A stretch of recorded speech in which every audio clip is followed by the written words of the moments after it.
समझ आता है, प्रॉब्लम मेरी भी है। स्पेशल प्रोविजन फॉर डीलिस्टिंग चलो पड़ेंगे। ये वाले तुम्हारे नहीं ये वॉलंटरी वाले तुम्हारे कंपल्सरी वाले उतना ही था। अब ये वॉलंटरी कंपल्सरी सब कुछ निकल जाता है। अच्छा ही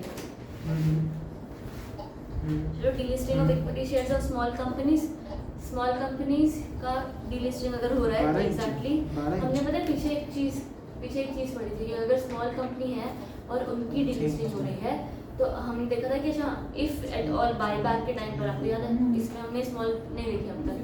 हाँ बायबैक के लिए देखा था कि उनको हम अपॉर्चुनिटी देंगे कि भाई we will buy back your shares first, right, we will give you the opportunity to buy, right, यहाँ तक ठीक है। अब इधर भी उन्होंने यही बोला कि जब डीलिस्टिंग हो रही है इक्विटी शेयर्स की और वो कंपनी स्मॉल है, स्मॉल शेयर होल्डर नहीं, कंपनी ही स्मॉल है आपको खुद में ही, ठीक है, तब क्या है provisions. Equity share of company में listed from all the recognised stock exchanges where they are listed without following procedures in chapter this if the company has paid capital not exceeding 10 crore rupees and net worth 25 crore. Small company की definition दे रखी है। क्या लिखा हुआ है कि आपकी जो पीछे के सारे प्रोविजंस थे पूरा एग्जिट अपॉर्चुनिटी देना ये सब करना ये आपको नहीं करना पड़ेगा। जो रेगुलेशंस हमने अभी पढ़े नहीं है, ठीक है, उन्हीं रेगुलेशंस की बात करूँ कि वो पढ़ने पड़ेंगे भी नहीं if at all the cases कि अगर आपकी कंपनी स्मॉल कंपनी है, ठीक है, तो ऐसा है तो इन दैट केस ऑल्सो नहीं पढ़ना पड़ेगा। साथ साथ कम बोला कि हैज़ पेड वही capital not exceeding 10 crore net worth 25 crore, ठीक है, और the last year the preceding financial year, यहाँ तक ठीक है। अगला उसने क्या बोला, the number of equity share of the company traded on each such recognised stock exchange during the 12th calendar months immediately preceding the date of board meeting held for consideration for the of the proposal delisting is less than 10% of the total number of shares of the company। देखो क्या मतलब हुआ इसका, ये पढ़ रखा है पता है हमने, अगर तुम याद करोगे तो सेकंड डब्बा मतलब वाले नहीं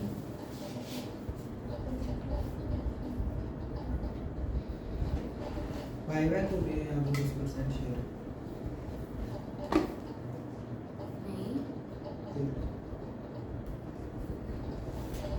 नहीं किन की बात कर रहे हैं खाली, कौन से इक्विटी शेयर्स की बात कर रहे हैं खाली, मैं वो पहले जानना चाह रही थी। The number of equity shares of the company traded on each such recognised stock exchange during the 12 months immediately preceding the date of board meeting held for consideration of the proposal of delisting is less than 10%। यानी ये infrequently traded shares, याद आ रहा है हमने एक पढ़ा था frequently traded और एक पढ़ा था एक infrequently traded, याद आ रहा है क्या था वो infrequently traded, कहाँ पढ़ा? एक साल में 10% से कम ट्रेड। हाँ एग्जैक्टली ये पढ़ा था बस पढ़ा था, कहाँ पढ़ा था तुमने भी? अरे उसी में आया है। अरे क्या बोलते इसको 5% मेंटेन रखनी है मिनिमम, उसी का टॉपिक था। मिनिमम पब्लिक हाँ minimum public infrequently traded shares, तो अगर ये इनफ्रीक्वेंटली ट्रेडेड हैं तो न इस यहाँ पर उनके बारे में बोला गया कि अगर आपका जो इनफ्रीक्वेंटली ट्रेडेड वाला निकालना ना वो हम निकाल किस दिन रहे, बोर्ड मीटिंग से पहले वाले दिन का, तो हम लोग उसके पहले तक में देख रहे हैं कि अगर आपका जो भी शेयर्स हैं उसमें से सिर्फ क्या कहते हैं, देखो इस लेस देन 10% आपकी टोटल मार्केट टोटल ट्रेड होते थे तो फिर आपके शेयर्स इनफ्रीक्वेंटली ट्रेडेड है, ठीक है। और लास्ट ईयर बोला the company has not been suspended by any of the recognized stock exchanges having nationwide terminals for any of the non-compliance of the trading, यानी कि आप कभी भी सस्पेंड नहीं हुए इन द पास्ट ईयर, ठीक है। तो अगर ये सारे प्रोविजंस मैच कर रहे हैं तो हमने बोला कि भाई आपको एग्जैक्टली एग्जिट अपॉर्चुनिटी वाला और बहुत सारे रेगुलेशंस फॉलो करने की ज़रूरत नहीं है। एग्जिट वाला कौन सा? एग्जिट अपॉर्चुनिटीज देना शेयर होल्डर्स को, वो अच्छा, अब तक हमने पढ़ा वो वाली, ठीक है, जो अपॉर्चुनिटी देता है एग्जिट हाँ करने की। यहाँ तक ठीक है, बताओ। अब अगला इसने बोला कि delisting of equity shares may be made if in addition to fulfilment of the requirements of regulations अपना ये approval conditions whatever acquirer appoints a manager, ये आसान है। अब आपको क्या क्या ध्यान रखना है, पहली बात अगर आप स्मॉल कंपनी हो आपके शेयर्स डीलिस्ट हो रहे हैं और आपको एग्जिट अपॉर्चुनिटी देने की ज़रूरत नहीं है, ठीक है, मतलब मैंडेटरी नहीं है, दे रहे हो सही बात है देनी चाहिए क्योंकि आप डीलिस्ट हो रहे हो, तो यहाँ पर बेसिक उन्होंने बोला वो वाले regulations of the exit opportunity don't follow, ठीक है, फर्स्ट ने क्या बोला कि आपको एक तो पहले तो क्या करना पड़ेगा, कंडीशंस क्या हैं अगर आपको डीलिस्ट होना है। एक पहला अपॉइंटमेंट ऑफ मैनेजर, मैनेजर कौन, मर्चेंट बैंकर, मर्चेंट बैंकर। हाँ ठीक है, मर्चेंट बैंकर अपॉइंट करो to offer and decide on exit price after consultation, तो मर्चेंट बैंकर अपॉइंट हुआ। Next, the exit price offer to the public shareholder shall not be less than floor price determined in the terms of this regulation. So ये take over SAST हम देखे ना, सास्ट क्या था याद है, कल हम डिस्कस कर रहे थे shares acquisition take over regulations. तो टेक ओवर रेगुलेशंस के हिसाब से एक फ्लोर प्राइस कैलकुलेट होता है, ठीक है। वो फ्लोर प्राइस कैसे कैलकुलेट होता है वो तुम्हें नहीं ध्यान नहीं चलेगा, मतलब इट्स ओके, पर मेन तुम्हें ये ध्यान रखना है कि वो फ्लोर वाले प्राइस से ऊपर होना चाहिए, ठीक है। अगला, the acquirer writes individually to all the public shareholder of the company informing them of its intention to get the equity shares delisted, the exit price together with the justification thereof and seeking their consent for the proposal for the delisting। अब small company है ना, small company है मतलब share holders भी कम ही होंगे, बहुत ज़्यादा तो होंगे नहीं, तो हमने बोला कि जब अगर ऐसा है तो अपने सारे शेयर होल्डर्स को एक एक इंटीमेशन भेजा कि हम डिलिस्ट होने वाले हैं, एक अपॉर्चुनिटी दिया कि अगर आपको चाहे तो आप एग्जिट कर लो और इस प्राइस पे हम आपको ऑफर कर रहे हैं, अगर आपको खरीदना है मतलब आपको बेचने है सॉरी, तो हम इस प्राइस पर तुम्हारे शेयर्स खरीद लेंगे, ठीक है, टुगेदर विद द जस्टिफिकेशन कि क्यों हम लोग ये प्राइस कोट कर रहे हैं। बताओ मतलब कुछ समझ नहीं आ रहा तो यहाँ तक क्लैरिटी है।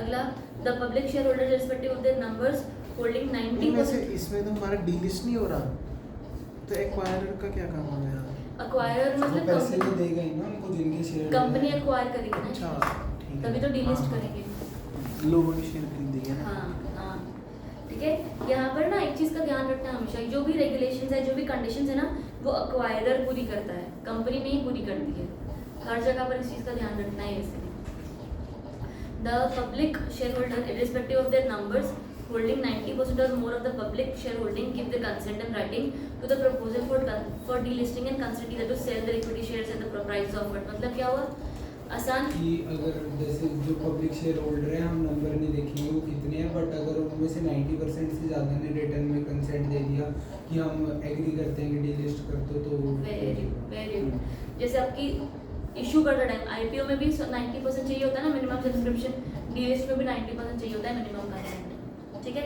अगला, the acquirer completes the process of inviting the positive consent and finalization of the proposal for delisting within 75 working days at first communication made under clause C। ठीक है, जैसे ही आपने सबको बताया है कि हम डिलिस्ट कर रहे हैं उसके 75 डेज के अंदर सारा डिलिस्ट का प्रोसेस खत्म कर दो। साथ ही साथ द एक्वायरर, हर जगह पर एक्वायरर लिखा है, प्लीज़ ध्यान रखना, डीलिस्टिंग वाले में कंपनी कुछ करती नहीं, एक्वायरर करता है जो करता है। The acquirer makes payment of consideration in cash with in 15 दिन from the day of expiry of the 75 days. आपका एक शेयर आपने एक्वायर कर लिया, 15 दिन के अंदर सारी पेमेंट रिलीज कर दो, ठीक है। ये सारी की सारी पेमेंट्स हो जानी चाहिए with in the 15 days of the acquisition. Clarity, acquirer कौन है, कंपनी के प्रमोटर्स या तो कोई मेन नोटिफाइड बंदे जो शेयर्स खरीदने वाले हैं, यहाँ तक ठीक। अब अगला, the communication made to the public share holders under this shall contain justification. हाँ ये चलेगा ये तीनों पैराग्राफ की जो लाइन्स हैं छोड़ दो, इट्स ओके, नॉट इम्पॉर्टेंट, ठीक है। यहाँ तक तुम्हारा बहुत हो जाएगा। स्मॉल कंपनी के बारे में जो भी लिखना है वो यहीं से लिखोगे, पैराग्राफ फॉर्म या व्हाटएवर, ठीक है। अगला, delisting of equity shares of companies listed on innovators growth platform after making an initial public offer. अब वही इनोवेटर्स ग्रोथ प्लेटफॉर्म एक तरीके का स्टॉक एक्सचेंज, स्पेसिफिकली ये स्टॉक एक्सचेंज एक तरीके का वो है, मतलब subsidiary of the main and is made for the purpose of innovators ऐसे स्टार्टअप्स या सबके लिए, ठीक है। तो ये वाला ग्रोथ प्लेटफॉर्म यानी कि ये वाला stock exchange is for the startup companies, for new companies, for innovators, ठीक है। Now, the company whose equity shares are listed and traded on the Innovators Growth Platform pursuant to an initial public offer may be delisted from the Innovators Growth Platform if, तो इनको यहाँ से delist कर दिया जाएगा अगर क्या होगा, अगर such delisting is approved by the board of directors of the company। बढ़िया। Next, such delisting approved by the shareholders of the company by a special resolution passed through postal ballot e-voting after disclosure of all the material facts in the explanatory statement sent to them। यहाँ तक सबको आता है, सब कुछ सब समझ में आया, ठीक है। अगला, however the special resolution shall be acted only if the votes cast by the majority of the public shareholders are in the favor of such exit proposal। यहाँ तक मेजॉरिटी चाहिए, यहाँ पर 90% नहीं लिखा फिलहाल, पब्लिक शेयर होल्डर्स के लिए ना, इसका मतलब क्या हुआ? स्पेशल रेजोल्यूशन फिर मेजॉरिटी क्यों बोला? स्पेशल रेजोल्यूशन तो पास करना ही है। तो मेजॉरिटी तो 51 पे भी हो जाती है ना। ये पब्लिक शेयर होल्डिंग का है ना, पब्लिक शेयर होल्डिंग की मेजॉरिटी चाहिए, वो टोटली का है। Very good. हाँ, सिर्फ पब्लिक का अगर हम बात करेंगे तो पब्लिक की मेजॉरिटी कैसे? जब हम कहते हैं कि कंपनी में अगर मान लो 100 शेयर्स हैं,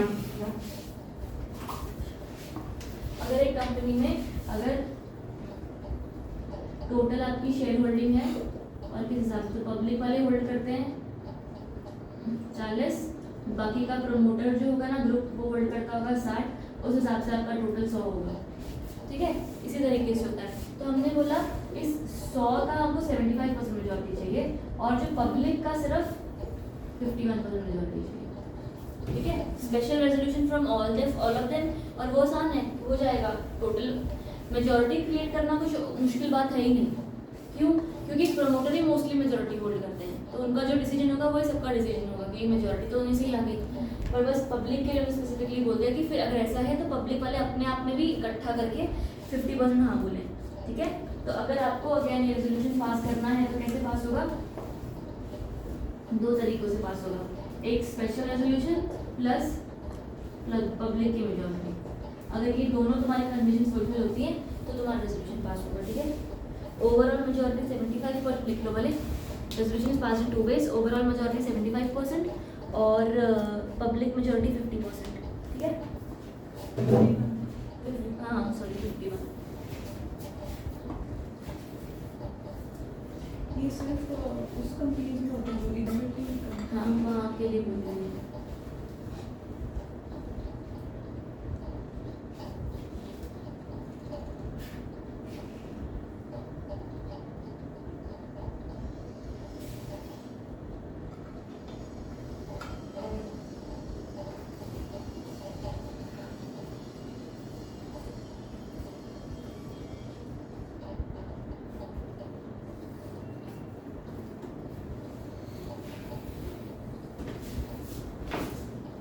यहाँ तक ठीक है।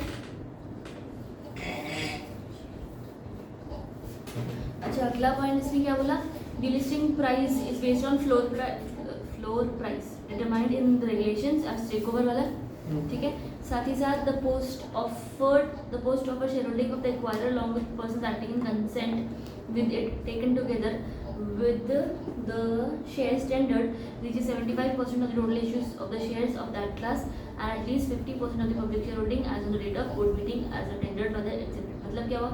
पोस्ट में भी होना चाहिए वो चीज़ ऊपर। ये चीज़ पोस्ट के लिए ही हाँ होगी कि बाद में आपका इस तरीके से होल्डिंग होगी। यहाँ पर जैसे अपने जब अप्रूव करवा रहे थे तो हमने बोला था कि स्पेशल रेजोल्यूशन पास करो सबका साथ 50%। अब पोस्ट ऑफर शेयर होल्डिंग उन्होंने क्या बोला कि along with the person acting in concert with it taken together with the shares and reach 75% of the total issued shares of that class. अच्छा वैसा ना डी लिस्टेड वाले ना तुम्हारे है तो मतलब वही हुआ। पर एक सेकंड,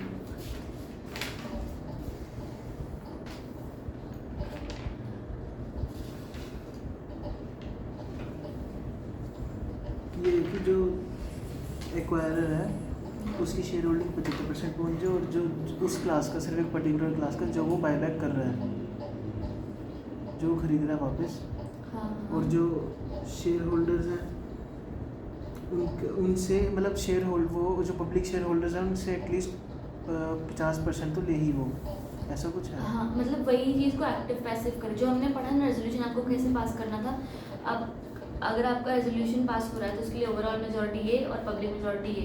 साथ ही हमने बोला कि पोस्ट एक्विजिशन होल्डिंग, अगर आपका पोस्ट एक्विजिशन होल्डिंग है 75%, यानी कि आफ्टर यू डीलिस्ट, तो अगर आपने स्टॉक एक्सचेंज से आप निकल चुके हो और अगर हमने कंसेंट चाहिए था तो हमने कंसेंट के हिसाब से बोला अभी भी आप 75% आप होल्ड कर रहे हो क्योंकि सबका कंसेंट नहीं चाहिए था ना हमको। तो मैंने बोला ये, और प्लस साथ के साथ चाहिए कि at least 50% of public share holders are tendered their shares, कि टेंडर्ड एज सच कि जो भी आपके शेयर्स होंगे उसमें से 50% ऑफ द पब्लिक, यानी कि पहले वाला रेजोल्यूशन जब आपने पास किया तो हमने बोला इस पब्लिक का 51%, तो कम से कम 50% ने अपने शेयर्स दे दिए हों, विच मीन्स व्हाट कि उन्होंने कंसेंट भी दिया। राइट। और पोस्ट एक्विजिशन जब आप कह रहे हो तो 75% हमारा एक्वायर हो चुका हो। हाँ, टोटल शेयर्स जो है मार्केट में वो 75, मार्केट में कहीं भी तो वो 75% तो वो ले ले 75% पहले, और कंपनी ले लिए, 50% इसमें पब्लिक शेयर होल्डिंग का, मतलब जो ऊपर वो पास कर रहे थे उतने ये शेयर्स तुम्हारा होंगे। रेजोल्यूशन है ये और shares इसी हो गया। रेजोल्यूशन का इफेक्ट होगा पोस्ट में, क्या कि अक्वायर्ड 75%, क्योंकि 75% लोगों ने हाँ बोला था इन टोटल, और अक्वायर्ड 75% ठीक है, बट Out of which? हाँ very good, out of which 50% तुमने पब्लिक का अक्वायर किया। तो पब्लिक हैव टेंडर्ड यानी कि अपने आप अपने शेयर्स तुम्हें दिए, ठीक है। यहाँ पर टेंडर आएगा, आया हर्षित? क्या आया समझ?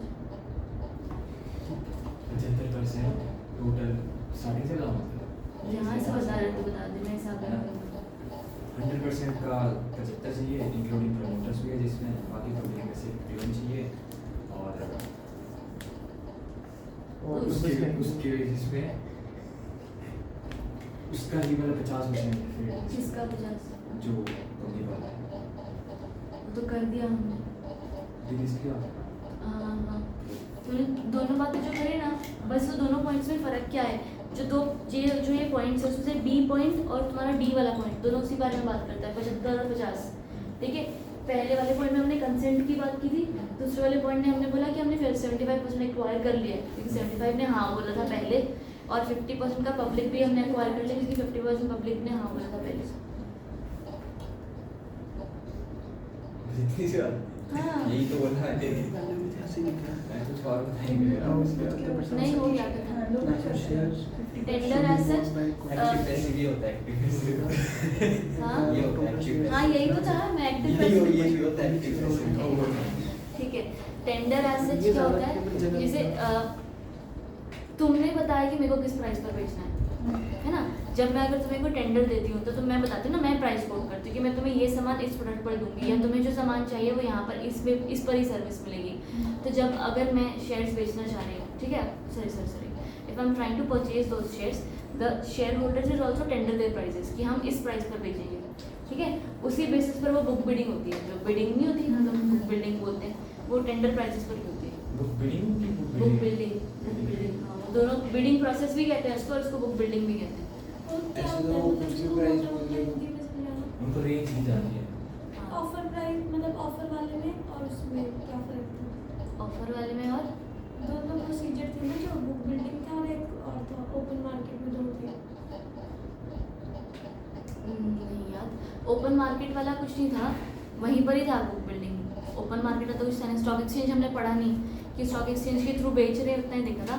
Book building process as such कि देख, जब मैं तुम्हारे शेयर्स खरीद रही हूँ, बायबैक में भी ऐसा था कि जब मैं तुम्हारे शेयर्स खरीद रही हूँ तो फिर ना एक पूरा बुक बिल्डिंग प्रोसेस चलेगा कि भाई एग्जैक्टली तुम किस प्राइस पर मुझे वो शेयर्स बेचना चाहते हो। पर वो भी जो भी प्राइस होगा वो फ्लोर वाला जो प्राइस होगा उससे नीचे नहीं होना चाहिए। फ्लोर प्राइस कैसे आता है, वो SAST share acquisition take over regulations के हिसाब से, ठीक है, उससे तो ऊपर ही होना चाहिए, और वो बुक बिल्डिंग के प्रोसेस में डिस्कवर होगा। बाकी हम कंपनी खुद भी अपना इंटेंटिव प्राइस बताती है कि हम इस प्राइस पर खरीदेंगे। तो बस book building process is the price at which you are going to give me the shares और you are going to sell me the shares. Sell me the shares का अच्छा भाषा टेंडर द शेयर्स, ठीक। मतलब company जो होती है वो मार्केट में इंक्वायर करती है, मार्केट में इंक्वायरी करती है हाँ। कि उसके शेयर्स कितने में बिक सकते हैं, कितने में, मतलब अरे ठीक है ठीक है कितने में खरीद ठीक सकते हैं वो, है सॉरी ठीक है, हाँ तेरी बात समझ कितने में गई, खरीद उल्टा, सकते हैं वो, हाँ, हाँ। ठीक है। फिर यहाँ तक- उसके बाद वो उतने में खरीद लेते हैं। हाँ हाँ, वो डिपेंड करता है, फिर दोनों तरफ होता है वो पूरा प्रोसेस है। अभी आगे हम पढ़ेंगे उस प्रोसेस को भी। यहाँ तक ठीक है, रेकग्नाइज्ड स्टॉक एक्सचेंज ठीक है, लिस्टेड अप्रूव सच लिस्टिंग सब कुछ हो गया। उसके बाद लिस्टिंग की अप्रूवल आ अजीब जाएगी। ये प्रोविजन हम एंड में मैं वही सोच रही हूँ क्या करें इसका। क्योंकि इसमें पीछे वाले कौन से हैं?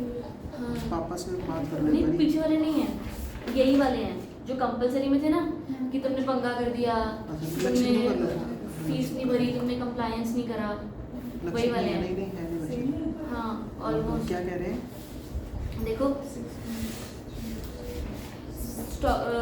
पढ़ेंगे अगला page please. Recognized stock exchange may delist the securities after recording the reasons if therefore from any recognized stock exchange on any of the grounds or grounds as may be prescribed under this act. However, the securities of a company shall not be delisted unless the company concerned has given opportunity. क्योंकि 2 minute बैठा जाए चुप रहो यहाँ तक ठीक है. ठीक है अगला, a listed company or an aggrieved investor may file an appeal before SAT against the decision of the recognized stock exchange. अगर उन्होंने तुम्हें डिलिस्ट किया, तुम SAT के पास जाओगे अपील करोगे. कितने दिन में? 15 दिन में. 15 दिन कहाँ से? जब से तुम जब से उन्होंने डिसीजन लिया डिलिस्ट दिया. ठीक है.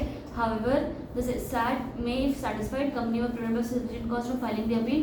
मतलब अगर 15 दिन से ऊपर तुम्हें टाइम मिल सकता है, but not exceeding 1 month. पहुँच गए सारे यहाँ तक? तो जी ये है, ये वो क्या बोलते हैं, उन्होंने कोई रूल वगैरह तोड़ दिया तो तब उनकी डीलिस्टिंग हो रही है.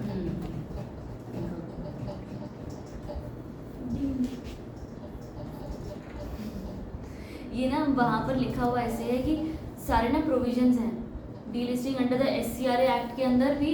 तुम वॉलंटरी डीलिस्टिंग यहाँ पर लिखा हुआ है SCRA एक्ट के अंदर, वो वाली डीलिस्टिंग है जहाँ पर तुम्हें कोई डीलिस्टिंग करने को बोल रहा है, ऑर्डर पास वाला डीलिस्टिंग का. ठीक है. Now rule 21 SCRA rules deals with the delisting of securities. The recognized stock exchange may, without prejudice to any other actions that can be taken under the act or any other law for time being enforced, delist any securities listed thereon on any of the following grounds in accordance with the regulations made in this. The company has incurred losses during the preceding 3 consecutive years and it has negative net worth. ये शायद हमने पहले पढ़ा है. अभी पढ़ा था. नहीं अभी नहीं, पिछले लेसन SCRA में में भी पढ़ा पढ़ा था ना. है. नेगेटिव नेटवर्क है इसकी 6 महीने से सस्पेंडेड है. अगला, securities of the company have remained infrequently traded. आ गया देखो ये वर्ड. सेम है सेम. सेम है ये थोड़ा टिक के मार लो. और उसका director has been convicted for a वो मिल नहीं रहा, नॉन ट्रेसेबल. हां non traceable, untraceable, non traceable होता है. नॉन ट्रेसेबल मैंने भी यही बोला. मैं इसको बोल रहा हूँ. मैम कह रहे थे मेरे ना. आपने वो सुना वो पानी मार मैम को क्या बोलूँ मैं. बोलने मैम ये वर्ड नहीं होता, बताना अनट्रेसेबल होता है नॉट ट्रेसेबल. ये क्या है कि मैम ने बोला कोई. ठीक है. अगला, मैंने नॉन तो बोला भी, मुझे नॉट ट्रेसेबल बोलता है NOT. वो तो हो वो भी सकता नहीं है, होता. हो सकता है. Not traceable. हां नॉट ट्रेसेबल ठीक है भाई. अरे नॉट ट्रेसेबल तो हो ही सकता है. नॉट ट्रेसेबल वर्ड नहीं, 2 अलग वर्ड है. 2 अलग वर्ड तो हो ही वही सकता है. बोला है। पर मैम ने नॉन ट्रेसेबल गलत है. अनट्रेसेबल. अनट्रेसेबल होता है. अब नॉट ट्रेसेबल. अगली बार इसे याद रखो. बाजू में लिख लेते. और बाजू में। तुम्हारे हिसाब की बाजू में लिख लेते. However, no securities shall be delisted unless company concerned क्या reasonable opportunity being heard. If the securities delisted under this clause, तो फिर क्या होगा? कंपनी प्रमोटर डायरेक्टर सारे के सारे jointly severally liable to purchase the shares. Ma'am ये points के बाद का पढ़ रहे हो क्या? हाँ हो गया ना पॉइंट्स, तुमको आते हैं अभी. तो बस अब अगर ऐसा हो गया तो सबसे पूछ लो मैम आते कि नहीं आते. हाँ सब लोग बता दो आते कि नहीं आते. हर्षित भाई नहीं आते ना, तभी कह रहा था मैं पूछ लेंगे. आते नहीं है, कंटिन्यू है काम. अच्छा मतलब को नहीं आता है क्योंकि इसमें किया ही नहीं है. हाँ. पढ़ने में वो सारा तो तुमसे आगे चल रही 2 पॉइंट है. पढ़ाओ मैम बिना किसी से पूछे. Recognized stock exchange may, on the request of the company, delist any securities listed in accordance with the regulations in the SEBI, subject to following conditions. क्या क्या? Securities have been listed for a minimum period of 3 years. ये हमने इसमें पढ़ा था ना ये क्या बता रहे हैं इस पैराग्राफ में? कि अगर आपको डिलिस्ट, अगर मुझे डिलिस्ट करने हैं अपने शेयर्स को, तो कम से कम 3 साल से यहाँ पर होनी चाहिए ना, कंपनी लिस्टेड होनी चाहिए 3 सालों से. आप ऐसे आज लिस्ट हुए और अगले साल डिलिस्ट. स्टॉक एक्सचेंज को करना हो, अगर स्टॉक एक्सचेंज करो किसी कंपनी को डीलिस्ट या खुद अपने दिल से. हाँ हाँ हाँ स्टॉक एक्सचेंज दोनों ही है ना. नहीं स्टॉक एक्सचेंज देख रहे second on the last request में ऑफ भी. कंपनी है ना. हाँ ये क्या है ना, if security is delisted under clause 1, they have to purchase their securities, मतलब promoters वगैरह. एक्वायरर परचेज करेगा ना. Acquire करेंगे ना purchase. प्रमोटर्स ही एक्वायरर्स होते हैं और कंपनी नहीं खरीदेगी शेयर्स, एक्वायरर्स खरीदेंगे. तो अगर डीलिस्ट हो रहा है इवेंचुअली आपको पैसे मिलने चाहिए, तो आपके पैसे मिलेंगे कैसे अगर कोई बंदा शेयर खरीदेगा? तो ये एक्वायरर की रिस्पॉन्सिबिलिटी लगाई जाती है. ऑफ कोर्स फंड फाइबर्स होंगे बट द नेम उनका ही आता है. ठीक है. ए और बी डन है. 2/3 66% की वो चाहिए. हाँ ये कर रखा हमने ये भी. फटाफट रीड करो फिर स्टार्टिंग वाला पढ़ते हैं.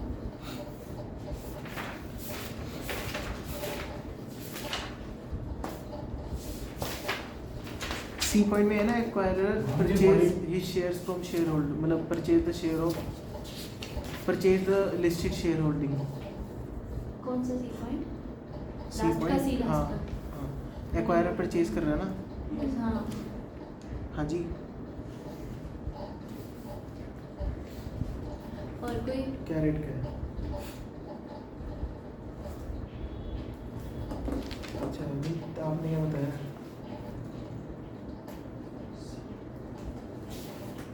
सैंडविच है।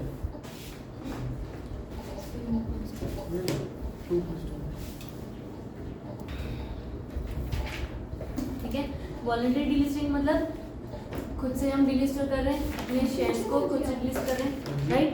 हमने यहाँ पर तुम्हारा मेन प्रोसेस पढ़ लिया था, वॉलंटरी तो पढ़ दिया आपने। इनिशियल पब्लिक वाला तक तो हो गया था ना, हमने इनिशियल पढ़ना कैसे है करना इनिशियल नहीं है? हुआ, Initial कंडीशन कैसे एंड करना है? Procedure. Exit opportunity is not required हमने पढ़ा था ना, condition way exit opportunity is required से पढ़ना है। Yes ma'am, you are right. Thank you. Gujarati में। गुजराती में क्या बोलते हैं हाँ, इसको? सिर्फ बात आई। अरे नहीं, किसको? ये वाला पैराग्राफ गुजराती You are में right को क्या बोलते हैं गुजराती में? थोड़ा सा था। ऐसे। मैं बेइज्जती हुई। अरे वो इसको किसी pause नहीं कर है। दे। हाँ, ये तो- मैम एक बात, क्या? चलो, वॉलंटरी डीलिस्टिंग।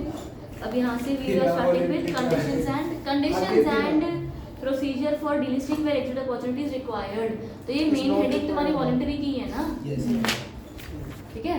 वॉलंटरी की हेडिंग है जिसके अंदर एक हमने बोला जहाँ पर सब जगह से आप एग्जिट हो रहे हो और यहाँ पर आप सब जगह से एग्जिट हो रहे हो। जो हम पढ़ चुके हैं आप कि एक जगह से एग्जिट हो रहे थे, दूसरे स्टॉक एक्सचेंज पर अभी भी थे, so you did not have to give that exit opportunity, इसलिए हम लोग यहाँ पर बोल रहे हैं अब एग्जिट अपॉर्चुनिटी रिक्वायर्ड है, ठीक है। इस प्रोसेस को प्लीज ध्यान से पढ़ेंगे। सबसे पहला पॉइंट इनिशियल पब्लिक अनाउंसमेंट, ठीक है। अंडरस्टैंड ये पूरा का पूरा प्रोसेस लंबा चौड़ा, इस पूरे प्रोसेस का एक क्वेश्चन नहीं आएगा, पर प्रोसेस के अंदर से क्वेश्चन तुम्हें आ सकते हैं क्योंकि प्रोसेस कम से कम किताब में 2-3 पेजेस का है, ठीक है। तो फर्स्ट तुमने बोला कि इनिशियल पब्लिक अनाउंसमेंट, रेगुलेशन 8 कहता है इनिशियल पब्लिक अनाउंसमेंट करोगे आप। जब आपको एग्जिट अपॉर्चुनिटी देनी है, आप डीलिस्ट होने वाले हो, तो सबसे पहले आप एक इनिशियली आईपीए रेज करोगे, बताओगे लोगों को कि हम सोच रहे हैं डीलिस्ट होने का, ठीक है। That will be on the date when the acquirer decides to voluntarily delist the equity shares of the company. It shall make an initial public announcement to the stock exchange on which the shares of the company are listed, and the stock exchanges shall forward disseminate the same to the public. Stock exchange को बताना है। ये भी ऊपर वाली topic चल रहा है ना कि इज रिक्वायर्ड वाला, नहीं वो तो ठीक है, लेकिन ये पब्लिक अनाउंसमेंट किस चीज़ की कर रहे हैं? ये प्रोसीजर है इसका। जैसे इसी का ही है ना कि जहाँ पर एग्जिट अपॉर्चुनिटी देनी रिक्वायर्ड है, पड़ी, उसी हाँ, का ही है ना, हाँ, ठीक है। हाँ, जो तुम्हारा तभी तो मैं आ गए उन समझ में। एक पॉइंट वाइज लिखते जाते हैं, पॉइंट्स अच्छे हैं और काम के भी हैं।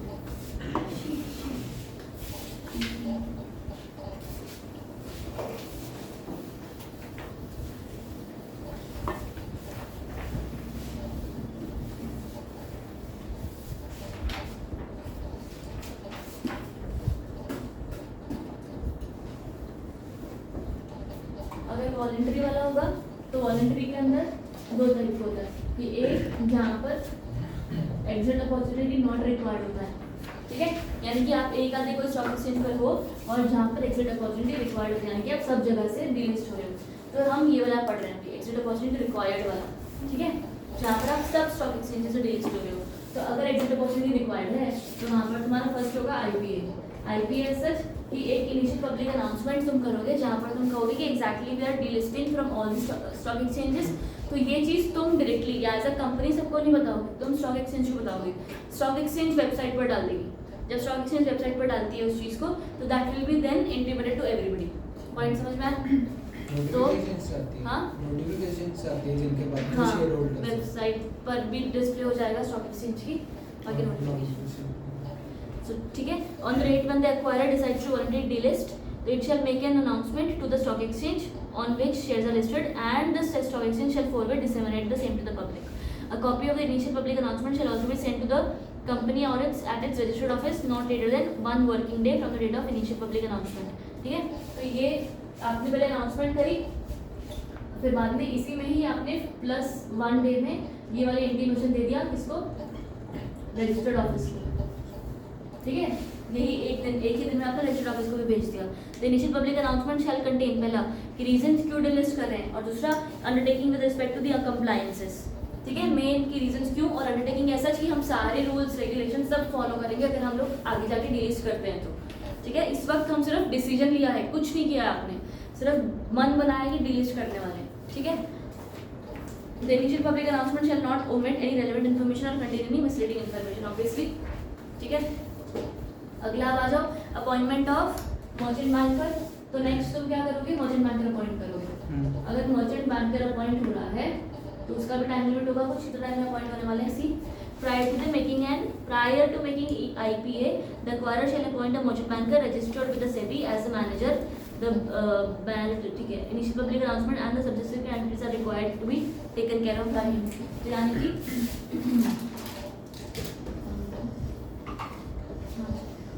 तो ये merchant banker अपॉइंट होगा before IPA। ठीक है,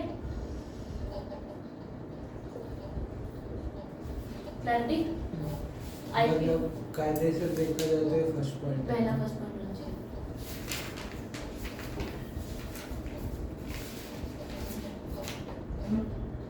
ठीक है, अब अगला इन्होंने क्या बोला, ऑब्लिगेशन ऑफ द मैनेजर।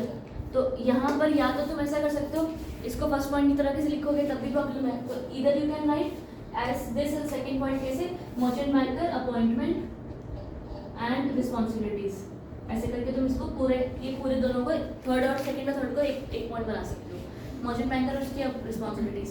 तो मर्चेंट बैंकर कंपनी अपॉइंट करती है before the IPA, even before the IPA, और फिर सारे ऑब्लिगेशंस हो जाते हैं उसके।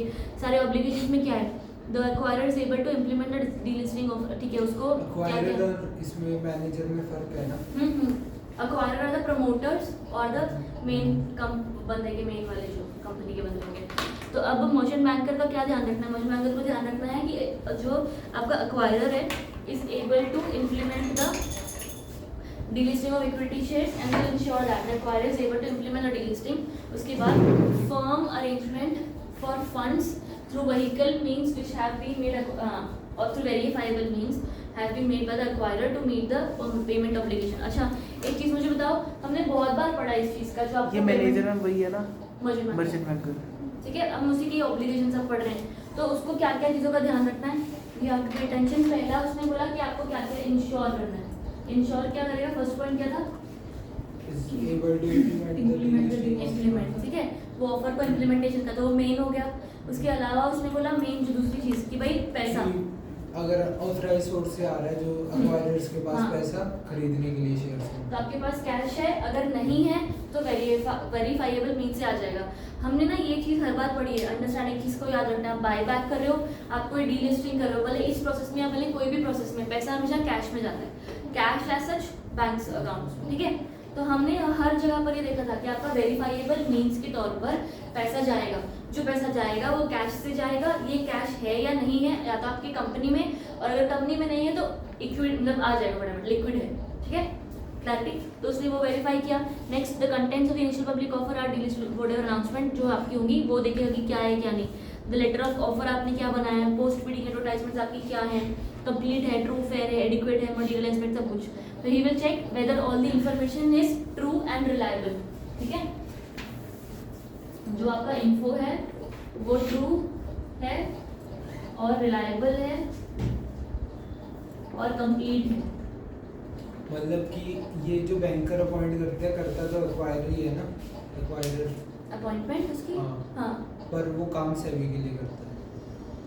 काम वो करेगा सबके लिए, सारे, हाँ, रजिस्टर्ड ऐसा भी है ना, हाँ बोल सकते हो, सेबी के हक में काम करता है ना वो। हाँ सेबी के हमारे, हाँ पैसे तो हम लेते हैं एक तरीके के, तो हमारे हक में करेगा, लेकिन रूल्स के हिसाब से वो सभी के हिसाब से।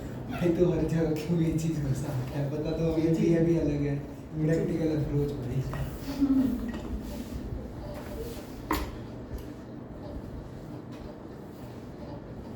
यहाँ तक। अब अगला, market intermediaries engage in the purpose of delisting shares are registered with the SEBI. Market intermediaries यानी कि जो भी और बंदे डिलिस्टिंग में हेल्प करेंगे आपकी, वो अलग अलग अपने अपने टीम इंटरमीडियरीज भी रजिस्टर्ड हैं सेबी के साथ। अगला, manager to the offer shall exercise due diligence, care, professional judgement. ठीक है, साथ ही साथ to the offer shall not either directly और indirectly through its associates deal in its own account in the shares of the company after its appointment. खुद वो shares में deal नहीं कर रहा, डील नहीं कर रहा। एंड अगला क्या दिया हुआ है कि the manager to the offer is to ensure that the acquirer complies with the provisions of this. ठीक है, बढ़िया, यहाँ तक कोई डाउट है? तो अब हमने पहला काम किया, आईपीए कर दिया। आईपीए करने के बाद हमने मैनेजर को अपॉइंट कर रखा था, उसकी ऑब्लिगेशन सारी की सारी रजिस्टर ले आए। ठीक है, नेक्स्ट तुम्हारा है अभी approval by the board of directors. अब नेक्स्ट तुम्हारा है बोर्ड रेजोल्यूशन, राइट? तो ये थर्ड वाला पॉइंट था, अभी तक हम शेयर होल्डर के पास नहीं गया ना, ठीक है? तो ये अभी सिर्फ बीओडी का रेजोल्यूशन पास हो रहा है। तो नेक्स्ट तुम्हारा बोर्ड रेजोल्यूशन का, उसमें क्या हो रहा है? The company shall appoint the approval of the obtain में दूर से देखिए, shall obtain the approval board of directors in respect of the proposal not later than 21 days from the date of initial public offer। तो आपका initial public offer जो है इसके plus 21 days में BOD का रेजोल्यूशन पास होना जाना चाहिए। ठीक है, तो 21 डेज में BOD का रेजोल्यूशन पास होगा from the IPA। The board of directors of the company while considering the proposal for delisting shall certify that क्या क्या BOD जब मतलब अप्रूव करेंगे, क्या क्या देखेंगे? Companies in compliance with the applicable provisions. ठीक है, और साथ ही साथ the acquirer and its related entities are in compliance with the applicable provisions in terms of the security laws. And lastly the delisting is in the opinion of the interest of the company. Company compliant है, acquirer compliant है और interest में हो रहा है। ठीक है, ये इसका देखने का कौन किसकी जिम्मेदारी है?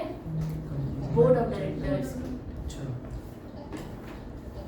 ठीक, अगला, while communicating the decision of the board of directors on the proposal for delisting the equity shares, the company shall also submit to the recognized stock exchange on which equity shares of the company are listed the due diligence report of the company secretary and audit report as per the regulations। तो जब board of directors का report resolution pass हो जाएगा तो वो तीन चीजें check करेंगे कि ड्यू डिलिजेंस वाला, कंपनी के कंप्लायंस चेक करेंगे, फिर एक्वायरर का कंप्लायंस चेक करेंगे और साथ ही साथ interest of share holders check करेंगे। ये सब आपने चेक किया, साथ ही साथ इसके साथ आपकी दो रिपोर्ट्स जाएंगी। कौन सी है?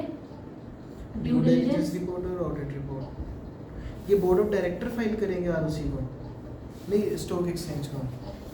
यहाँ पर अप्रूव नहीं, ये वहाँ पर वो सीएस का काम होगा। तो कंपनी शैल है ना, कोई भी करेगा ऑथराइज्ड पर्सन। ठीक है, Upon receipt of the above mentioned communication from the company, the stock exchange shall forward disseminate to the public। आपने ये दोनों रिपोर्ट सब सबमिट कर दी स्टॉक एक्सचेंज को, रिपोर्ट सबमिट कर दी ना, ये भी मैं लिख के देती हूँ यहाँ पर, ये टू स्टॉक एक्सचेंज जाएगा। ठीक है, तो वो भी आपका रिपोर्ट BOD, आपने ये रिपोर्ट बना कौन रहा है? एक तो सीएस बना रहा है ड्यू डिलिजेंस वाली, और ऑडिट रिपोर्ट वो भी वही बना रहा वो होगा। भी वही बना देगा। ठीक है, और जहाँ पर वो ऑडिट रिपोर्ट लिखा हुआ है ना, वहाँ पर ना नीचे एक बार लिख लो ऑडिट रिपोर्ट की क्वार्टरली बनती है ये चीज़, क्वार्टरली ऑडिट रिपोर्ट होती है। ठीक है,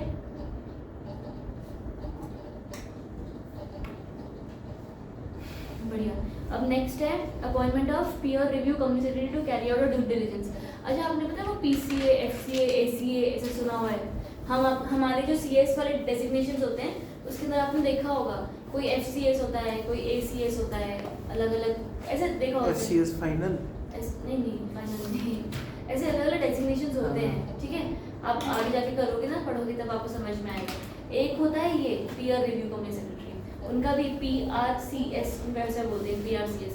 there are different designations to it, obligations हैं, कुछ एग्जाम्स क्या है क्या नहीं, उसके सारे प्रोविजंस हैं। ठीक है, अब उनका स्पेसिफिक काम यहाँ पर आ जाता है, जब आप डीलिस्टिंग चल रही होती है ना, उस टाइम पर उनका एक काम है। इसलिए हमने बोला कि अपॉइंटमेंट करोगे आप पीयर रिव्यू CS का। ठीक है, to carry out due diligence. ये डिलिजेंस का काम, जो नीचे वाला डिलिजेंस देखी थी ना, दो रिपोर्ट सबमिट की ना, एक ड्यू डिलिजेंस की, एक ऑडिट की। ये वाला डिलिजेंस वाली रिपोर्ट पीयर रिव्यू CS ने बनाई है। आया समझ? ऐसे PCS बनाएगा, मतलब जो PCS होता है PRCS। हाँ,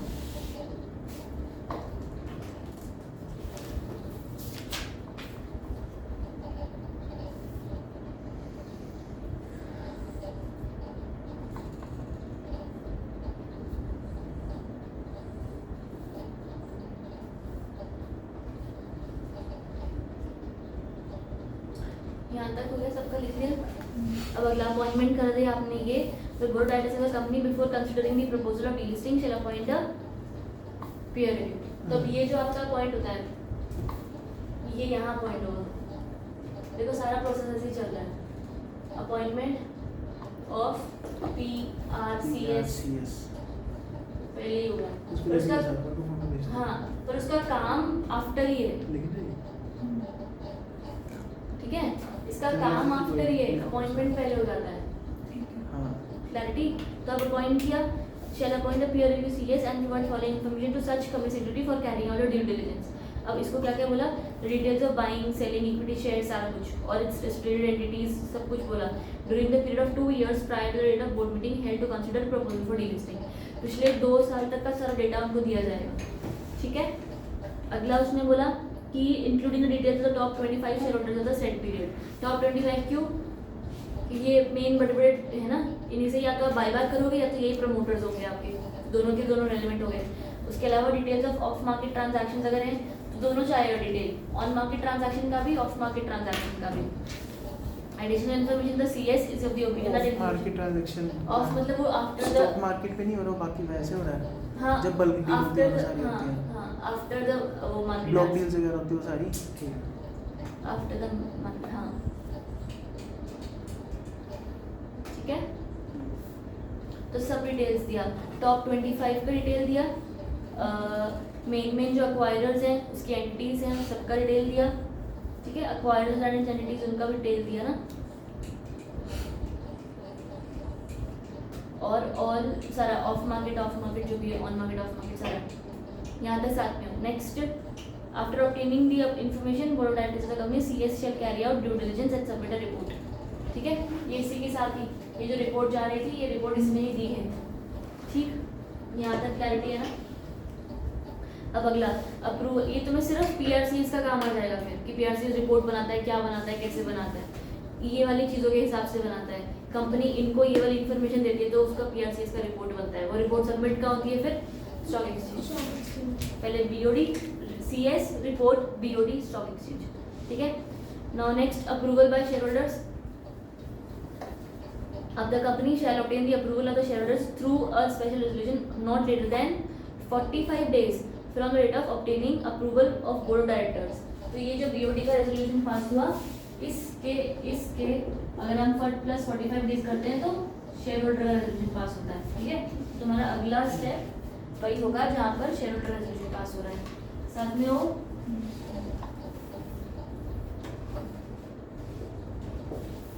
45 days आफ्टर BOD का, ठीक है।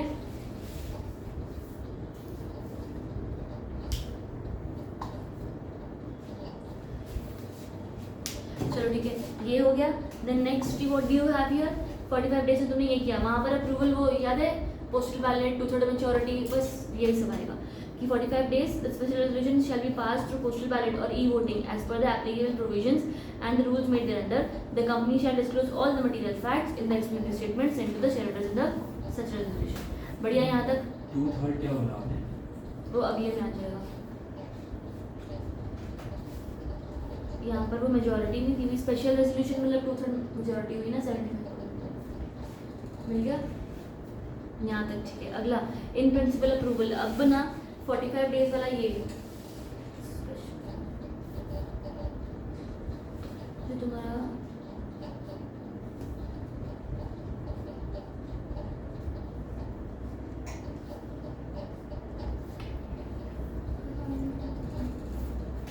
अच्छा ये डब्बे वाला तो थोड़ा काम का है, जो आपका स्पेशल रेजोल्यूशन पास हो रहा है वो सिर्फ पब्लिक शेयर होल्डर्स का पास हो रहा है, हाँ। तो तुम्हारा ठीक है, 45 days from the board approval is passed, तो तुम्हारा they will pass a special resolution। ये जो स्पेशल रेजोल्यूशन है इसका मतलब 2/3 मेजॉरिटी होगा, ये 2/3 मेजॉरिटी ऑफ, हाँ ओनली पब्लिक वाले, ठीक है। यहाँ तक क्लैरिटी, सिर्फ पब्लिक, इसमें प्रमोटर को नहीं गिन रहे, क्यों नहीं गिन रहे, क्योंकि प्रमोटर का तो हाँ ही है ना, तभी तो ये सब हो रहा है।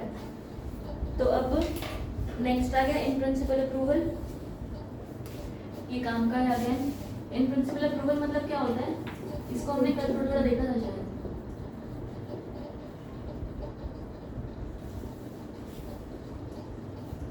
अंडरस्टैंड एक चीज कि ना अब तक मान लो दोनों तरफ है कि ये काम करना है, डीलिस्टिंग वाला काम करना है, सब कुछ शुरू करना है, ठीक है, और तुमने ये काम किया, इस काम में कोई गड़बड़ कर दी कल को, तब तुम्हारा अप्रूवल वाला प्रॉब्लम हो जाएगा कि बाद में तुम कहाँ अप्रूवल लोगे। इतना सारा काम करने के बाद अप्रूवल लेते हो, क्योंकि उनको तो चेक करना है ना कि तुम सही कर रहे हो या नहीं कर रहे हो, राइट। तो वो बोलेंगे पहले ये काम करो फिर अप्रूवल लेने आना, कि क्या पता तुम डीलिस्टिंग कैसे करते हो। अभी तो बोल रहे हो मैं एग्जिट अपॉर्चुनिटी दूंगा, अब तो दी नहीं है ना, तो गड़बड़ कर सकते हो। दूसरी तरीके से कंपनी बोलती है कि हम मैं सारा काम कर दूँ, उसके बाद तुम मना कर दो तो मतलब ये सारा काम वेस्ट हो गया, राइट। तो हम यहाँ पर दो तरीके के अप्रूवल्स लेते हैं। एक पहला इन प्रिंसिपल, यानी कि टेम्पररी अप्रूवल है तुम्हारा, कि भाई क्या मैं इसके आगे भी बढ़ूँ और आगे काम करूँ कि ना करूँ, ठीक है, तो वो इन प्रिंसिपल अप्रूवल। उसके बाद तुम्हारा फाइनल अप्रूवल सब भी आता है। तो अब the company shall obtain approval, ये हो गया इन प्रिंसिपल वाला पढ़ रही हो। The company shall make an application to the relevant recognised stock exchange for in principle approval of the proposed delisting of its equity shares in the form specified not later than 15 दिन from the date of passing of special resolution or receipt of any letter salary from the approval which is ठीक है। तो ये वाला in principle approval का file होगा special resolution के कितने दिन बाद, ठीक है। अब अगला, हाँ, the application seeking in principle approval for delisting of equity shares shall be accompanied by audit report। कौन सी audit report? वो जो बनाई थी उस वाले पॉइंट में, रेगुलेशन 10 में ऑडिट रिपोर्ट बनाई थी ना क्वार्टरली वाली, वो ऑडिट रिपोर्ट तुम्हारी इस इन प्रिंसिपल अप्रूवल के टाइम पर काम आ रही है। The application seeking in principle approval for delisting shall be accompanied by an audit report। ये ऑडिट रिपोर्ट वो रेगुलेशंस के नाम छोड़ दो। In respect of the equity shares sought to be delisted covering a period of 6 months prior to the date of application। अब यहाँ पर 6 months लिखा है, इस 6 months का मतलब 2 क्वार्टर हुआ, तो ये 2 क्वार्टर का ऑडिट रिपोर्ट मंगवाते हैं पूरा अप्रूवल देने के लिए, ठीक है।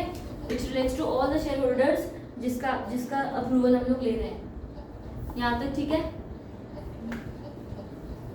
क्लैरिटी। पूरे प्रोसीजर को डिकोड करके इकट्ठा कर लो तो ही होएगा। यहाँ तक सबका डाउट क्लियर ना, ठीक है। नेक्स्ट अब तुम्हारा यहाँ हो गया अगला paragraph, such application seeking in principle approval for delisting shall be disposed off by the recognised stock exchange with a period of not exceeding 15 दिन from the date of receipt of such application. तो in principle approval, in principle की approval तुम 15 दिन में application करते हो, in 15 days of special resolution, इसके साथ अलॉन्ग विद जाता है ऑडिट रिपोर्ट, ठीक है। ये दिया जाता है स्टॉक एक्सचेंज को, जो डिसीजन लेंगे नेक्स्ट 15 दिन में।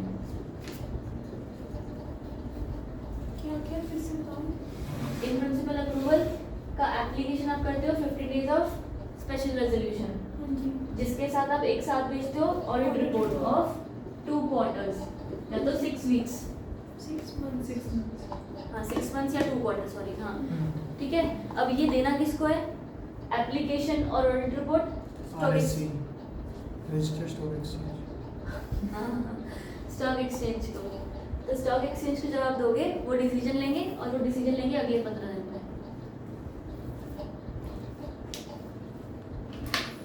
ये पूरा प्रोसेस शॉर्ट में प्लीज लिखते रहना, बाद में पढ़ोगे तो इकट्ठा नहीं होगा, इसको इकट्ठा करना जरूरी है।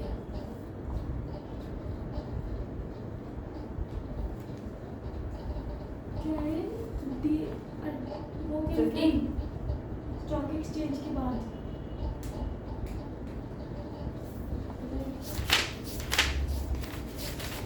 Decision in the next 15 days।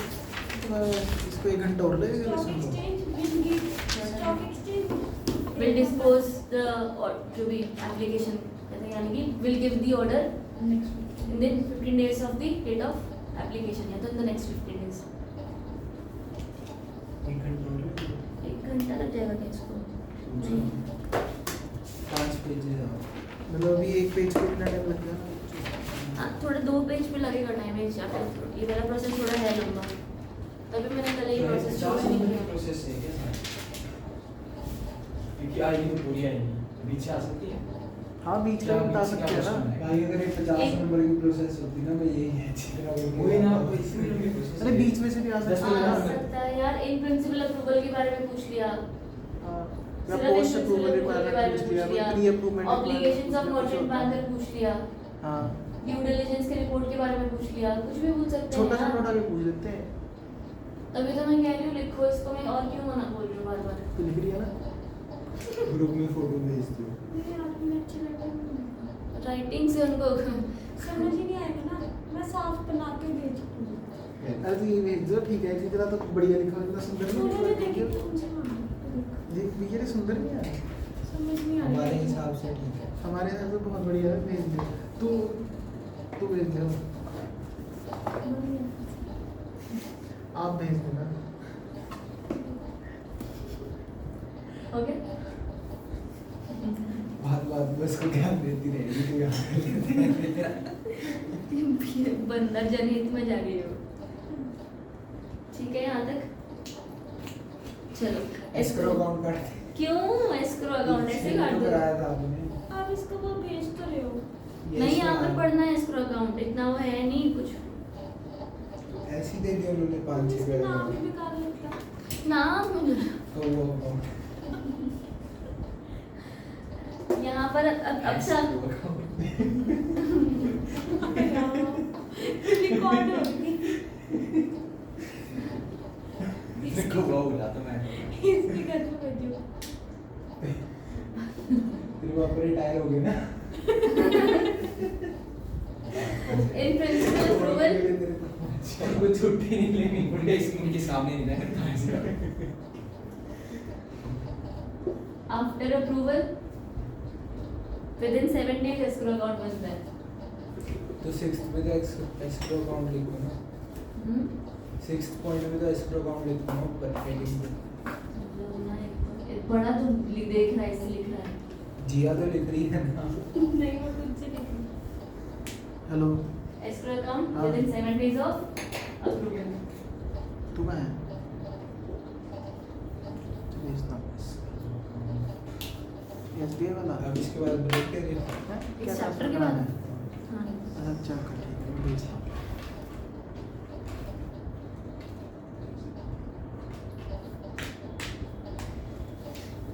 चलो एस्क्रो अकाउंट यहाँ तक समझ में आ रहा है। अब यहाँ पर है क्या, अंडरस्टैंड, अपने 7 days के अंदर अंदर आफ्टर ऑब्टेनिंग शेयरहोल्डर अप्रूवल बना लिया, ठीक है, and deposit their in amount equivalent to 25% of the total consideration calculated as below. यहाँ पर प्लीज ध्यान देना कि एस्क्रो अकाउंट एग्जैक्टली क्या हो रहा है, यहाँ पर कौन से पैसे डाल रहे हैं, 25% क्यों, सारा क्यों नहीं, और कितना कितना नहीं, ठीक है।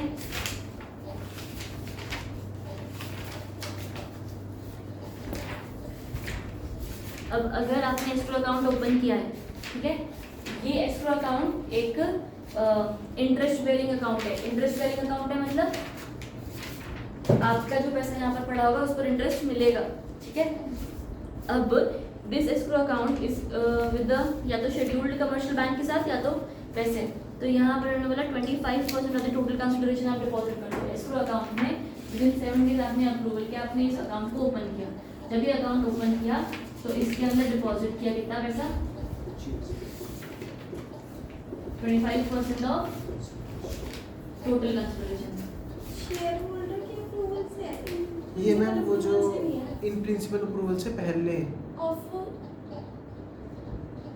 जब शेयर होल्डर्स यहाँ अप्रूवल से- मिली थी ना, वो हाँ जी। स्पेशल रेजोल्यूशन का पास हुआ था 2/3 मेजोरिटी वाला, तो वहाँ से 7 दिनों के अंदर अंदर करनी है। अच्छा, यहाँ से इधर आएगा, है ना, एस्क्रो अकाउंट प्लस 7 days। क्या है, मैंने एक स्टेप उसके बाद वाला स्टेप उससे पीछे वाला स्टेप दे रखा है।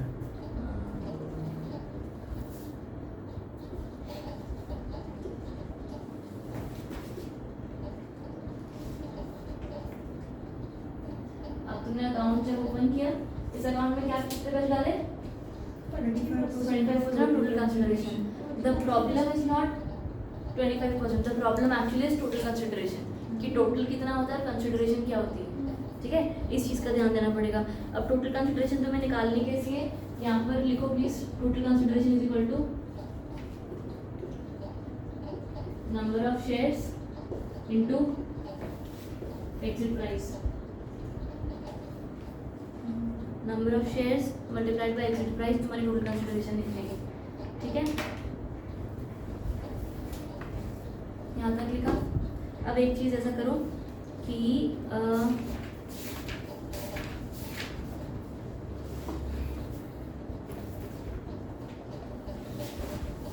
एग्जाम्पल कर लो, यहाँ पे थोड़ा सा एग्जाम्पल छोटा सा लिख लो। एग्जाम्पल का मतलब क्या हुआ, 25 कितना लेना है। एग्जाम्पल अगर एक कंपनी है जिसमें प्रमोटर के पास 70% होल्डिंग है और शेयर होल्डर्स यानी कि पब्लिक के पास 30% है, ठीक है। तो आपको 25% किसका करना है, अंडरस्टैंड, आपको पता है ये चीज़। 25% पेड अप का साथ खाली सिर्फ पब्लिक वालों का, पेड अप में नहीं बोला ना यहाँ पर, number of share into exit price. तो अगर ये मान लो तुम्हारे 1 करोड़ शेयर्स हैं total, number of shares hold by public, यहाँ पर 70 लाख हेल्ड बाय पब्लिक, हाँ number of shares held by public लिखते हैं। ऐसा कर लो, पर ऐसे ना फिर समझ आ जाएगी, ये एग्जाम्पल की जरूरत ही नहीं पड़ेगी। वही है ना, outstanding with the public share ये क्यों होल्डर्स, मैं वही तो बोल लिखा रही हुआ हूँ, है। क्योंकि चलो ठीक है कर लो, बट एग्जिट प्राइस लॉजिकली ना ऐसा नहीं लिखा जाता, क्योंकि लॉजिकली हम टोटल कंसिडरेशन का ही 25% देखते हैं। Total consideration is that only public only, yes you are correct, logically आपका सब करेक्ट है। पर जब हम कंपनीज अकाउंट के हिसाब से आप चेक करोगे ना, तो हम बोलेंगे कि हमें प्रमोटर को एक्वायर नहीं करना, क्योंकि प्रमोटर तो माने हुए हैं ना। ये खरीदोगे अगर पब्लिक का, तो वो भी तो प्रमोटर के पास ही आएगा, राइट। इसलिए हम टोटल का बोलते हैं। और आपको ये समझ में आना चाहिए कि टोटल में से 70 तो हमारे पास है ही, बाकी का हमें खरीदना है ना, तो इसलिए हम वैसे बोलते हैं। भले चलो लिख लो, इट इज ओके, बट वो तरीके से याद रखना फिर। ये कौन सा पेपर में लिख के आने, तो समझना है बाद में हाँ। कैसे। जो वो सेकंड पॉइंट है उसके फर्स्ट सब पॉइंट में क्या है जो आपने खाली छोड़ा, आईपी एक दिन में I think registered second point के फर्स्ट सब पॉइंट यहाँ पर इंश्योर में फर्स्ट वाला पॉइंट जो कंप्लायंस वाला,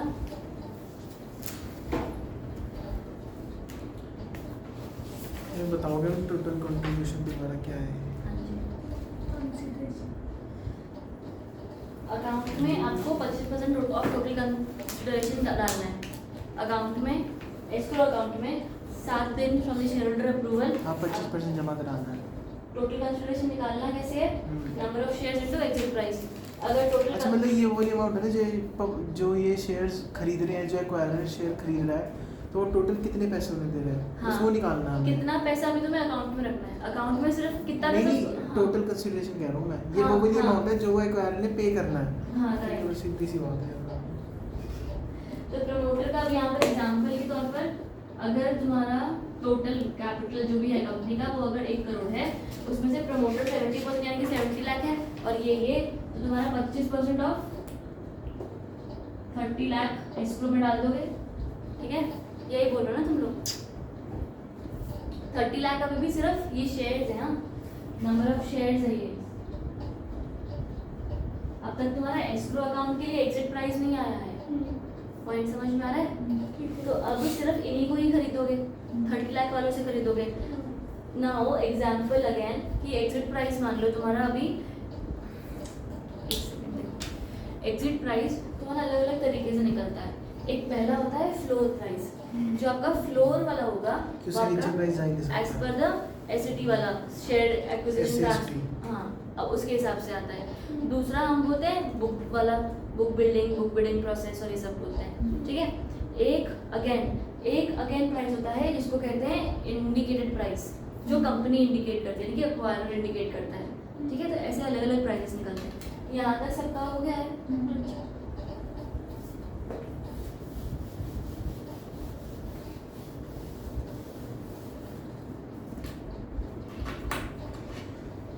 ठीक है, अभी अगर हमको, हम यहाँ पर थे कि हमने टोटल कंसिडरेशन निकालना था। टोटल कंसिडरेशन के लिए हमने ये 2 पॉइंट्स देखे, उसमें से नंबर ऑफ शेयर्स हमें निकालने आ गए कि कौन से नंबर ऑफ शेयर्स के हिसाब से हमको निकालना पड़ेगा, ठीक है। तो यहाँ पर जब आप टोटल निकालने जाओगे तो 30 लाख की शेयर्स आएंगे। एग्जिट प्राइस निकालना है अभी, जब आप एग्जिट प्राइस निकालने जाते हो तो एक चीज आएगी आपकी फ्लोर वाली, ठीक है, वो एज पर द SST वाला प्रोविजंस, ठीक है। अब ये मैं साथ एग्जांपल लिख रही हूँ कि ना, ये अगर एग्जांपल के तौर पर 300 है, ठीक है, एग्जांपल के तौर पर 300 है, this is on the basis of regulations. Next हमने बोला कि आपने ना बिडिंग शुरू की या तो बुक बिल्डिंग शुरू की, जिसमें आपने ये 300 आया ना, तो आपने इस हिसाब से एक बैंड बनाया, अपने दिमाग से बनाना है, तो उसका तो कुछ पंगा नहीं कि तुम ये ये आप भी जो पढ़ा रहे हो इसी पैराग्राफ में आगे है? एक बार पहले पढ़ लेते हैं फिर रीड करते हैं सब। नहीं, वैसे मैं वैसे ही पूछ रहा हूँ कि आगे है इसी में? डिपेंड नहीं करता है, थोड़ा थोड़ा है इकट्ठा बटा हुआ है, ठीक है। अब यहाँ पर तुमने बुक बिल्डिंग का प्रोसेस तुमने देखा, बुक बिल्डिंग के प्रोसेस में प्लीज पे अटेंशन। क्या हो रहा है कि तुमने मान लो एक रेंज दिया 280 से लेकर 305 का, ठीक है, बढ़िया, कि एक पूरा रेंज दिया शेयर होल्डर्स को कि देखो ये और ये रेंज है, इस रेंज के बीच में हम तुम्हारे बिड्स बुलवा रहे हैं। पर फ्लोर प्राइस तो 300 है, फ्लोर प्राइस के नीचे का बिड जा सकता है, अभी तक जा सकता है। पक्का नहीं हुआ ना कि कितने प्राइस पर खरीदने वाला है, कितने प्राइस पर बिकने वाला है। ये क्यों हो रहा है ना, हम फ्लोर प्राइस के ऊपर भी तुम्हें देते हैं ताकि तुम खरीद लो, एक तरीके से हम ये try to make that thing कि भाई खरीद लो प्लीज ऐसा करके। और एक ये बिड बाकी अपनी मर्जी है, तुम कितने भी हिसाब से दो। फ्लोर प्राइस तुम्हारा 300 है, तुम शुरू 320 से करो, कोई फर्क नहीं पड़ेगा, तुम्हारी बिडिंग आती है। अब ये सारी बिडिंग वाले प्रोसेस में मान लो एक कोई प्राइस है वो डिटरमाइन होता है, ठीक है। तो अगर तुम्हारा यहाँ लंबा फिट कर देगा, ये 305 ये कर देते हैं, मान लो ये सब में से 305 का प्राइस है जो डिसाइड हुआ, बहुत सारे लोगों ने ये बिड्स भेजी है, ठीक है, मेजॉरिटी लोगों ने 305 की बिड्स भेजी। जब मेजॉरिटी लोगों ने ये वाली बिड्स भेजी, इस प्राइस को कहते हैं डिस्कवर्ड प्राइस, ठीक है, जो सारी बिड से इकट्ठा होके आई है कि अगर मैं इस प्राइस पर अपने शेयर्स खरीदूं ना, इस प्राइस पर अगर शेयर्स खरीदूं तो शायद मेरा 90% हमको अचीव करना, आपको याद है 90% अगर शेयर्स नहीं बिके तो फिर आपको रिटर्न करना पड़ेगा सारा पैसा, याद है। सेम 90% बेचते टाइम भी है, सेम 90% खरीदते टाइम पे भी है। तो हमने बोला कि 90% नहीं हुआ तो ये वाला प्राइस डिसाइड हुआ। अब ऐसे तो फिर अगर मैंने बुक बिडिंग कर रही है तो कोई भी शेयर होल्डर 320 से कम क्यों बोलेगा, बोलेगा ही नहीं ना, उसको तो ज्यादा ही बेचना है अपना प्राइस पे, राइट। तो ये भी पंगा है। तो एक और प्राइस होता है जिसको कहते हैं इंडिकेटेड प्राइस। ये indicated price is nothing but the acquirer telling कि बाकी सब ठीक है, मैंने बिडिंग इतने की दी है, पर मैं अपने बजट के हिसाब से कोई भी शेयर को 310 के नीचे खरीद नहीं सकता, 310 के ऊपर ले नहीं सकता, ठीक है। पॉइंट समझ में आ रहा है?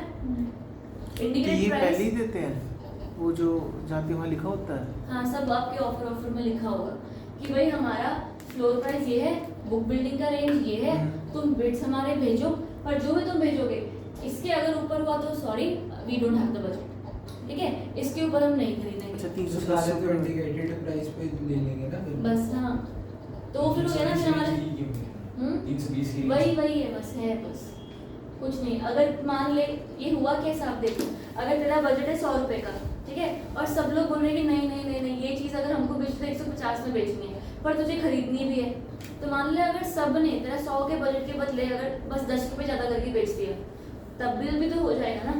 हम कई बार थोड़ा सा नेगोशिएट कर लेते हैं कि हाँ चलो कोई बात नहीं। तो ये इंडिकेटेड प्राइस ये है, अगर आपको डीलिस्टिंग करनी है, मैंडेटरी है या आपका है कुछ प्रॉब्लम, आपको डीलिस्टिंग करनी है, तो अगर आप क्या करोगे, आपको उनका प्राइस मानना पड़ेगा, राइट। तो यहाँ तक समझ में आया? इंडिकेटेड प्राइस अगर 320 है तो क्या करेंगे, कितना लेंगे, 300 की 305? इंडिकेटेड प्राइस अगर 320 है और डिस्कवर्ड प्राइस और इंडिकेटेड प्राइस में जो भी हायर होगा वो मान लिया जाता है। हायर भी नहीं, वैसे हायर भी नहीं, वो डिपेंड करता है, नहीं डिपेंड करता है किस पे, एक्वायरर पे, तो वो तो लोअर ही मानेगा। हाँ राइट, सॉरी, हायर नहीं लोअर मानेगा। यहाँ तक ठीक है। तो अगर मान लो इस एक्वायरर मतलब हम हाँ, पर प्रमोटर्स कंपनी नहीं बोलते, ऐसा मत बोलो, कंपनी मत लिखना, ठीक है। तो 305 तुम्हारा ये हो गया। अब 305 के लोग बिड्स भेजेंगे, यहाँ तक हमारा क्लैरिटी है। इंडिकेटेड प्राइस होगा, अगर तुम ऐसा लिख सकते हो कि नीचे लिख लो, if the company indicates the price at which he will buy indicated price का। इसको क्या कर रहा है भाई? कौन सा है? नहीं ये सब उधर उधर है यार, मैं लिख लो जो मैं लिख रहा हूँ, इसलिए मैं बार बार बोल रही हूँ लिख लो, नहीं सही पड़ेगा। The company indicates the price at विच, ये लिख लो पहले, ये बाद में। थोड़ी जगह छोड़ देना, ये लिख लो, company indicates the price at which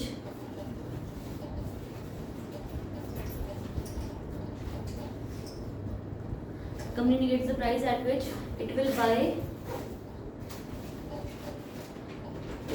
the shares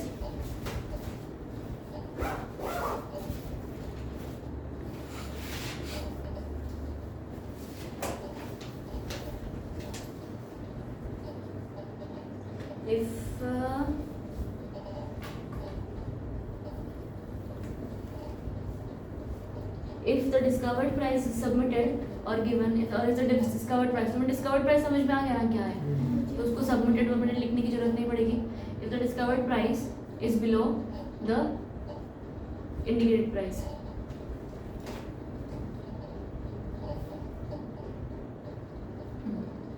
point समझ में आया? कंपनी क्या बोला आपने स्टार्टिंग में? कंपनी बिलो होगा। हाँ बिलो होगा ना, अगर इंडिकेटेड प्राइस मेरा मैक्सिमम बजट है, अगर Indicated- तुमने उसके नीचे बोला तो मैं खरीद लूंगी, या उस तक भी बोला तब भी मैं खरीद लूंगी, उससे ऊपर नहीं खरीदनी। उसके ऊपर मैं नहीं खरीदूंगी, मेरा मन नहीं। बाकी हम डिसाइड कर सकते हैं, कोई रेगुलेशंस में नहीं लिखा हुआ, मैं नहीं खरीदूंगी क्योंकि मेरा बजट नहीं है, पर अगर मुझे करना ही मतलब उसमें करना लोअर ऑफ डिस्कवर्ड प्राइस और इंडिकेटेड प्राइस है ना। जरूरी नहीं होगा। हायर नहीं होगा, क्योंकि इंडिकेटेड प्राइस वो है जो तूने बोला, ठीक है, पर अगर मैं कम में मानती हूँ तो फिर तुम्हें तो कम में तो देगी, लोअर ही होगा ना मैम, लोअर ही लोअर होगा ही होगा है ना, ना। वही इसलिए वो मैं, क्योंकि वहीं पर हम कंफ्यूज थे, शेयर होल्डर के पॉइंट ऑफ हाँ व्यू से जी। तुम देखने जाते हो ना, हाँ जी। कंपनी के हाँ। पॉइंट ऑफ व्यू से देखो कि कंपनी के पॉइंट ऑफ व्यू में अगर मान ले कोई चीज़ जो तू मुझे 310 में बेच रही है, उसके मैं देखो 350 क्यों दूंगी? मैंने बोला था कि 350 है मेरा मैक्सिमम बजट, पर अगर तूने 310 में दे दी, 310 में दे दी। तो इंडिकेट प्राइस हो गया आपका। अब यहाँ पर एक चीज़ कितने देखना, क्या एक प्रोवाइजर भी नहीं, ऐसा नोट करके डाल दो, नहीं मना कर दो। नोट कर दो कि अगर इंडिकेटेड प्राइस 5000 है लास्ट। इंडिकेटेड प्राइस आपका लेस देन डिस्कवर्ड प्राइस है, ठीक है, लेस देन ग्रेटर देन करना, लेस देन डिस्कवर्ड प्राइस है तो company is obligated to buy, फिर आप मना नहीं कर सकते कि मैं नहीं खरीदूंगा। ये अगर लेस है तो तो कर सकते हैं हम, हाँ अगर इंडिकेटेड प्राइस कम है तो। हमारा जो ये था पहले तो हमने बोर्ड रेजोल्यूशन था वो करा मैम है ना। डिस्कवर्ड प्राइस उसके बाद company is obligated to buy indicated price, indicated price पे लोअर ऑफ वो नहीं था, मतलब या तो वो या तो अरे वो। उल्टा नहीं लिख दिया, ऐसे अच्छा वो तो ग्रेटर देन का साइन आएगा ना, वो तो लिखा ही नहीं रियल में। नहीं मतलब ये Less than- लेस देन नहीं ग्रेटर देन आएगा ना, It is less if it's than indicated price is let ये greater लोअर ऑफ वो than indicating price greater than आएगा ना, तभी तो सेंस बनेगा नहीं बात की। अगर तुमने बोला था कि मेरा प्राइस है 310 और मैंने 305 दिया तुमको, तो मैंने तुम्हारा बात मान ली, कम प्राइस पर दे रही हूँ, और तुम खरीदोगे ना, आ रहा है समझ? Yes company will buy Company is obligated to buy. आया, बता कहाँ तक पहुँच गया? प्रोसेस कर रहा हूँ। देख इंडिकेटेड प्राइस जो लोगों को पूछ रहा डाउट, ठीक है, वो बड़ा क्लियर हो गया, कौन सा? लेस देन बाय क्या ऐसा कुछ? इसमें ये ग्रेटर देन आएगा ना सर? हाँ कि अगर आपका इंडिकेटेड प्राइस ज़्यादा है डिस्कवर्ड प्राइस से, तो डिस्कवर पे लेना पड़ेगा। हाँ पहले ठीक बोलो डिस्कवर्ड प्राइस पे ही खरीदेगा वो। हाँ हाँ, ठीक है। ये ऊपर वाली जो आपने लिखा है वो गलत हो गई। वो भी तो Whichever is सही less- बात है। whichever is less वो तो ठीक है Whichever ना, is less का below नहीं वो ठीक ही तो है, ठीक है। दोनों चीज़ों को सेम मतलब है, यहाँ तक ठीक है। अब तुम्हारा बताओ मुझे, अगर यहाँ पर हमने ये सब कर लिया, ठीक है, तो तुम्हारा ये एग्जिट प्राइस क्या बनेगा? 305 तुम्हारा डिस्कवर्ड ये है और इंडिकेटेड मान लेते हैं हम 310 नहीं कह रहे थे आप? नहीं ये तो किया ही नहीं 310 ही इंडिकेटेड है। 310 कह रहे थे। चल 310 ही है। इसका न्यूमेरिकल आएगा जी हो सकता Company is है। नहीं obligated to देखो buy मतलब कि ये एक्सप्लेन करने को नहीं company obligated to buy the shares होंगी ना, हाँ जी। प्राइस तो चलो डिटरमाइन हो ही जाएगा। तो यहाँ पर तुम्हारा एग्जिट प्राइस क्या बना 305 305। तो हाँ। तुम्हारा अभी टोटल कंसिडरेशन हाँ। क्या बनी 25% ऑफ 305 30 लाख इंटू 305 उसका वो 25% है नहीं। मतलब 76.5 इंटू 30 लाख। वो छुट्टी को पता होगा। तो अब आपका मैं कर रहा हूँ। बोल रहा है ना, मेरे मन में वो आ तो रहा है, ऐसे चेक check करो करना है। तो नहीं लाना, मतलब कि उसके पास तो आंसर शीट है ना, तो उसके हिसाब से टोटल कंसिडरेशन आपकी बनेगी 30 लाख इंटू मेरे लिए नुकसान नहीं है Exit उसकी price। शीट में होगा। तो 30 lakh into 305 is equal to जो आंसर आ रहा है उसका 25%। और EPA शीट तो है। जो तुम्हारा ये आंसर आएगा वो टोटल कंसिडरेशन होगा। इस टोटल कंसिडरेशन का 25% करके डिपॉजिट करोगे आप एस्क्रो में। हाँ देख लेंगे कोई नहीं। मिल जाएगी। 2 करोड़ कौन सी? 29 नहीं 4 में 6 की नहीं है। यहाँ तक पॉइंट समझ में 4 आया? में 6 की है।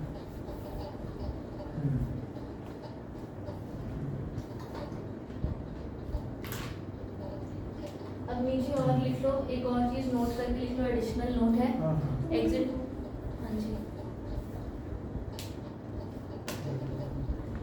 ये मैम जो अभी आप ये करा रहे हो ये एस्क्रो अकाउंट ही है कि आगे का भी आपको आगे कुछ का भी कराया है थोड़ा बहुत ना, फिर ठीक। थोड़ा ये ज़्यादा नहीं है क्योंकि अब आगे थोड़ा सा आसान भी है, बस भी जल्दी हो जाएगा। ऐसे ना फुल शताब्दी वाली नहीं वंदे भारत वाली स्पीड अगर जापान चले एडिशनल तो नोट लिखो। जगह ही नहीं है। बुलेट भी तो आ गई इंडिया में। तो कितना वो ले ले कागज ले। नहीं आप बोल रहे हो पेज पे एडिशनल नोट है exit price is equal to floor price और indicated price whichever is higher. लिखने की जरूरत लिखने की जरूरत है। कौन सा? अच्छा ये- फ्लोर प्राइस हाँ और indicated price whichever is higher आएगा। अभी तो ये क्या चीज़ है हमारा? फ्लोर प्राइस तो वो कोई बंदा नहीं डिटरमाइन करता।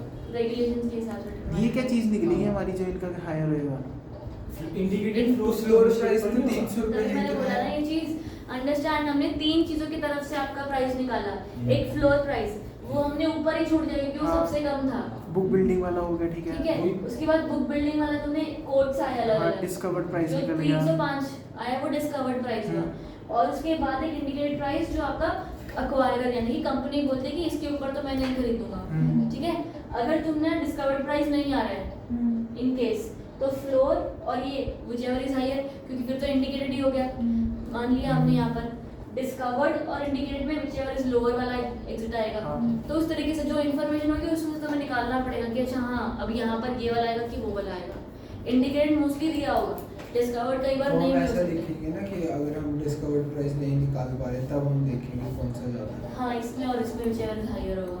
हाँ जब हम बुक बिल्डिंग का प्रोसेस नहीं कर रहे तो उन दोनों में से देखेंगे। पर बुक बिल्डिंग का प्रोसेस ऐसे होता है हर बार, बिल्ड होता ही है ना। बिल्डिंग का प्रोसेस करके भी अगर ना निकल पाए कुछ होगा। 300 क्या बोला आपने? 300 कौन सा है? ये फ्लोर प्राइस, जो मतलब फ्लोर मैं प्राइस बता- से तो हमेशा ज्यादा ही होगा ना इंडिकेटेड प्राइस। इसलिए ना फ्लोर प्राइस और इंडिकेटेड व्हिचएवर इज हायर। हम देखो अगर हम फ्लोर प्राइस अगर बंदे ने अपना इंडिकेटेड प्राइस कम वाला बोला हुआ है तब भी आपको इंडिकेटेड वाला तो नहीं मानोगे ना, फिर फ्लोर मानोगे। अंडरस्टैंड ये चीज कि कंपनीज कई बार कम प्राइस पर बोल देते कि आई वांट टू बाय आपने दिस, नोट में क्या लिखा है अभी? यही। अच्छा इंडिकेटेड प्राइस वो होता है कि कंपनी किस प्राइस पे खरीदना चाहती है, ना कि इससे ज्यादा महंगी दे सकती प्राइस और इंडिकेटेड हाँ। प्राइस में बात है। करें। नहीं यू कांट रिमूव इसी बात। एक बात मैं बोल रहा हूँ कि मैं चाहता हूँ कि मैं 100 रुपए में खरीदूँ शेयर, एक बात मैं बोल रहा हूँ कि 100 रुपए से ज्यादा नहीं दे सकता। फर्क है दोनों बातों में। तो अपने भी पॉइंट्स देख रहे हैं ना, पर उनके पास तो बहुत पैसा ये पड़ा है कि मैं है। 100 में खरीदना चाहता हूँ पर मैं 200 ही दे दूंगा। फर्स्ट पॉइंट ऐसा होगा। कौन बोल रहा है? तो यार ठीक है भाई, मैं आपने ऐसा बोला था भाई। या हाँ मैं समझ गई। वो चीज अच्छा ठीक है। इंडिकेटेड मतलब कंपनी किस पे खरीदना चाहती है। मैंने डिस्काउंट प्राइस कमेटी क्या मैं ठीक है, अब अगला लिखो। तो हमारा मैम जो एक लास्ट चीज मैम एक बार सुनना, जो हमारी सिंपल बात निकल के आई हुई है फ्लोर प्राइस और इंडिकेटिव प्राइस, अगर ये दोनों दे रखे हैं तो विच एवर इज हायर। है ना, और अगर हमारे पास फ्लोर प्राइस और बुक बिल्डिंग दे रखे हैं, सिर्फ ये दोनों दे रखे हैं, पहले और दूसरा, उसमें भी हमारा विच एवर इज हायर वो वाला हो गया। इन दोनों में से नहीं, फर्स्ट और सेकंड वाले में इसमें अगर हमारे पास तीसरा है ही मोटी नहीं। बात ये है कि हाँ सबसे मैक्सिमम प्राइस देंगे। नहीं, और अगर हमारा मैम एक बारी मेरी सुनो, और अगर हमारा सेकंड बुक बिल्डिंग और इंडिकेटिंग दे रखा है तो विच एवर इज लोअर है, हाँ ये चीज़ है ना, बस अगर बुक क्लियर की है। तरफ प्राइस आ Okay. गया तो हम उन दोनों को कंपेयर करेंगे, इंडिकेटेड प्राइस और बुक First बिल्डिंग का, हमारा उसमें case सब ये हो कम गया। वाला तो मैं तीनों प्राइसेस का मतलब समझ में आया। मैंने बिल्डिंग होती है तो हमने इंडिकेटेड प्राइस जिसमें जितना भी कंपनी प्लास्टिक पैराग्राफ में लिखना प्लीज लिख लो। रेंज वाला रेंज वाले में बुक बिल्डिंग कौन सा बोला है? एस बोला है? सब्जेक्ट Discount टू वाला? एक क्लास पैराग्राफ लिख लो, फिर डिस्कस करते हैं। ग्राफ लिख लो। छोटा सा subject to the provisions कैसा है, subject to if the discovered price is greater than indicated price, if discovered price is greater than indicated price, ठीक है, मतलब कि अगर वो 315 होता ऊपर, चलो ठीक है, क्या यहाँ चीज़ तक if discovered is greater than indicated, discovered हमारे ये हाँ ठीक है, ठीक है, तो indicator will be and the acquirer still decides to buy the shares, at discovered price तो उसने ले लेगा। तो उसकी मर्जी वो ले लेगा। then he अरे नहीं पूरा मेरे को भी नहीं बोलना, and the acquirer still decides to buy, at discovered he shall deposit, solution लिखो, कहानी लिखो। इस सिनेरियो में क्या होगा? he shall deposit the remaining 10 रुपए का मतलब वो और पैसा दे देगा, 3 करोड़ का 25% और कर देगा उसको। he shall deposit the remaining balance in the escrow remaining balance जो तुम्हारा बनेगा, yes very good, हमने अपना 25 ही डाला है, तो remaining 75% sorry plus additional amount जो रिक्वायर्ड होगी वो भी, वो दोनों अमाउंट में मिला के डालेंगे। मैं एएस या लिख रहा हूँ। क्या मतलब हुआ इसका? देख हमने अब तक इसमें एस्क्रो अकाउंट में 25% डाला था, हमने सारा खेल खोल के एक प्राइस डिसाइड कर लिया। अब जब प्राइस डिसाइड हो गया, पता है कि इसी प्राइस पर खरीदना है फाइनल, मान लो 305 पे हमने डिसाइड कर लिया खरीदना हमने, तो उन्होंने उसका 25% अपने एस्क्रो अकाउंट में डिपॉजिट करा दिया। पहले ही हम डाल दिए थे ना वो, तो 310 का डाला ना हमने, तो इंडिकेटेड प्राइस का डाला ना 25%। हमने पहले अपने ही तरफ से डाल दिया, फिर बुक बिल्डिंग की प्रोसेस शुरू हुई। अरे यार हाँ ना, वही कि हाँ, 310 का हमने अपने घूम हिसाब गए से ना। डाला ना। घूम गए यहाँ तो पर वही हुआ ना, यहाँ पर वही लिखा हुआ है फ्लोर प्राइस और indicating price whichever is higher, तो उसका ही जमा करा तो इंडिकेटिंग प्राइस ही हुआ ना। हाँ अब मैं बोलती नहीं प्लीज हाँ हमने यहाँ सारा, अब आपका डिस्कवर्ड प्राइस एक आपका आ गया, हाँ। ठीक है, अगर आपका discovered price less than indicated price है, तो आपने डिस्कवर्ड प्राइस में खरीद लिया, तो आप एडिशनल क्या पैसा डालोगे? सिर्फ 75%। डिस्कवर्ड जो- प्राइस वो प्राइस है हाँ हाँ जो पब्लिक ने चुना है हाँ ना? हाँ तब तो इसी के लेंगे, ठीक है। ठीक है, पर अगर इंडिकेटेड प्राइस तुम्हारा ज़्यादा है, और सॉरी डिस्कवर्ड प्राइस तुम्हारा इंडिकेटेड से भी ज़्यादा है, मान लो ये वाला डिस्कवर्ड प्राइस तुम्हारा 315 होता या 320 होता, ठीक है 315 भी कर दो, 320 होता, पर एक्वायरर को बेचना है, मतलब करना है, खरीदना ही है, इसको डिलिस्ट करना ही करना है, तो नहीं मान रहा है कोई 310 में, तो शेयर होल्डर्स के पास भी तो पावर है ना, अगर उसने बेचा ही नहीं तो 90% का भी होगा ही नहीं, डिलिस्ट लोग कर ही नहीं पाएंगे, राइट? तो उनके पास भी पावर है, मतलब जो करना है करो, तुम लोग इंडिकेट बताओ, हम हमारा डिस्कवर 320 है, अगर ऐसी मेजोरिटी आ गई, ठीक है, तो फिर एक्वायरर को भी हार माननी पड़ेगी, राइट? और वो बोल देगा कि चलो ठीक है 320 में आई एम रेडी। अगर 320 वाला डिसाइड होता है तो तुम एक्स्ट्रा और क्या पैसा डालोगे? ये 75% तो तुम डाल ही रहे थे, बाकी का बचा हुआ प्लस एडिशनल पैसा भी तो डालोगे ना, जो पिछला वाला 10 रुपये बाकी है। डालेंगे। हाँ नहीं प्लस 10 नहीं प्लस 15 डालोगे ना, 15 क्योंकि पहले ये हाँ, पहले डिसाइड 305 हाँ ठीक है। आप 75% कह रहे थे ना, तो मैं कैसे हो गया? confused हूँ। 75% तो नहीं डालना नहीं ठीक है, था। समझ गए, वो पहले का है, ठीक है। 305 प्राइस तो डिस्कवर्ड प्राइस था ना हमारा, हाँ वो बाद अच्छा, में हाँ, आया, तो- पर पहले पैसे पहले तो मैं उसी हिसाब से इंडिकेटिंग डाले। के हिसाब से कर रहा था ना, उसी तभी तो मैंने हिसाब से 10 कहा डाला था। पर ऐसे कहाँ लिखा है कि पहले इंडिकेट के हिसाब से ये डालना लिखा है? है। पहले किस हिसाब से पैसे डाले हमने? is मतलब multiplied with the floor इसी price हिसाब से डाल or देते हैं। indicating price whichever is higher. किस बुक बिल्डिंग आ गया, डिस्कवर्ड आ गया। बुक बिल्डिंग हमारा सेकंड स्टेप है। पहले तो हम 25% डालते हैं हाँ। वो 25% हम किस अमाउंट का डालते हैं, फ्लोर प्राइस का कि इंडिकेटेड प्राइस का। यार तब वही तो निकाल रहे हैं हम इसके दुकान में। हाँ ठीक है, ये बात ठीक है। और यहाँ पर लिखा भी वही हुआ है ना, फ्लोर प्राइस का indicated, हाँ। इंडिकेटेड। इंडिकेटर डालना। तो 10 रुपए हमने एडिशनल और डालना। वो वाला सिनेरियो पे एक्सप्लेन कर दो, कम वाला लेते हैं, यहाँ पे हम कम वाला लेते हैं, कम वाला हम यहाँ ले रहे थे। फ्लोर प्राइस मेरा फ्लोर प्राइस तो बहुत ही कम है। अगर बुक बिल्डिंग आई और फ्लोर प्राइस तो मान ले मेरी बुक बिल्डिंग जब आई तो लो कोई खरीदना, मतलब किसी कंपनी डूबी हुई है, कोई और बंदा खरीदेगा वो नहीं, सब कुछ पंगा है, तो कंपनी कहता है कितने में भी ले लो पर ले लो ये शेयर्स, राइट, इसका कुछ मुझे मिल जाए पैसा।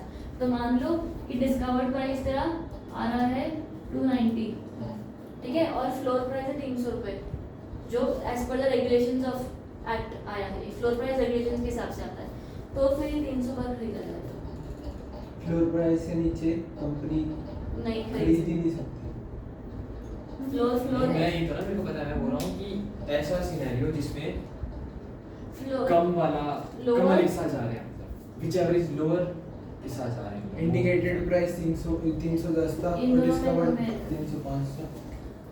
ये सर्विस यार तू वो तो बात है यार कि फ्लोर प्राइस जैसे हमने वो तब था अगर हमारा बुक बिल्डिंग से प्राइस उसमें बचा तब हुआ हम पैसा। हायर देखते हैं, लोअर नहीं देखते। वो भी हमें करना है, ठीक है। क्योंकि हाई देखो की हम बात सारे नहीं ये करना। ये प्रोसेस शुरू करने से लोअर में पहले ही हम building में 25% डाल देते हैं, प्रोसेस खत्म कि होते अगर होते तक जो building बचा से हुआ प्राइस पैसा आ है, गया, तो अगर हम indicated जो हमारा से book इंडिकेटर building की वही price डालना को 75, करके अगर कौन एक्स्ट्रा सा डालना है सबसे तो lower? बाकी का एक्स्ट्रा भी डाल दो, क्योंकि यूजुअल केसेस में तुम्हारे इंडिकेटेड से लोअर तो जाएगा नहीं, यूजुअल केसेस में तो नहीं जाएगा। कंपनी के लिए तैयार हुआ। हाँ। एक तो उसके शेयर जा रहे हैं। लिखा तो लिख लो, मैं फिर बताऊंगा।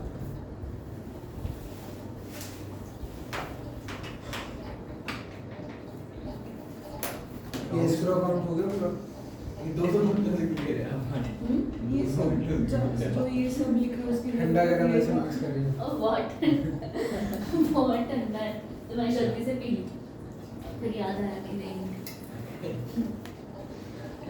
पढ़ाते पढ़ाते ऐसे जीप सुन हो जाती है। उसको कंफ्यूजन हो गया ना, उसमें कुछ डाल कर आया और निकल कर रहे हैं कुछ मिक्सिंग चली नहीं होता है भाई, मैं खुद से हो जाता हूँ वो इससे ठीक है खत्म कराओ सीधे 1 मिनट रुकोगे ना? यस इसको पॉज कर देना। पॉज कर देना। ऐसा मतलब मैं 2-3 पेज कटवा दूंगा। हाँ देख रहे हो, जो मैंने वैसे बाद में पूछा ना, फिर इसके बाद चलो, फिर चलो। देखिए। ये लिखा हुआ देखिए। शुरू हो गई ये वीडियो, चलो अभी पढ़ो। अब फर्स्ट यहाँ तक एस्क्रो अकाउंट,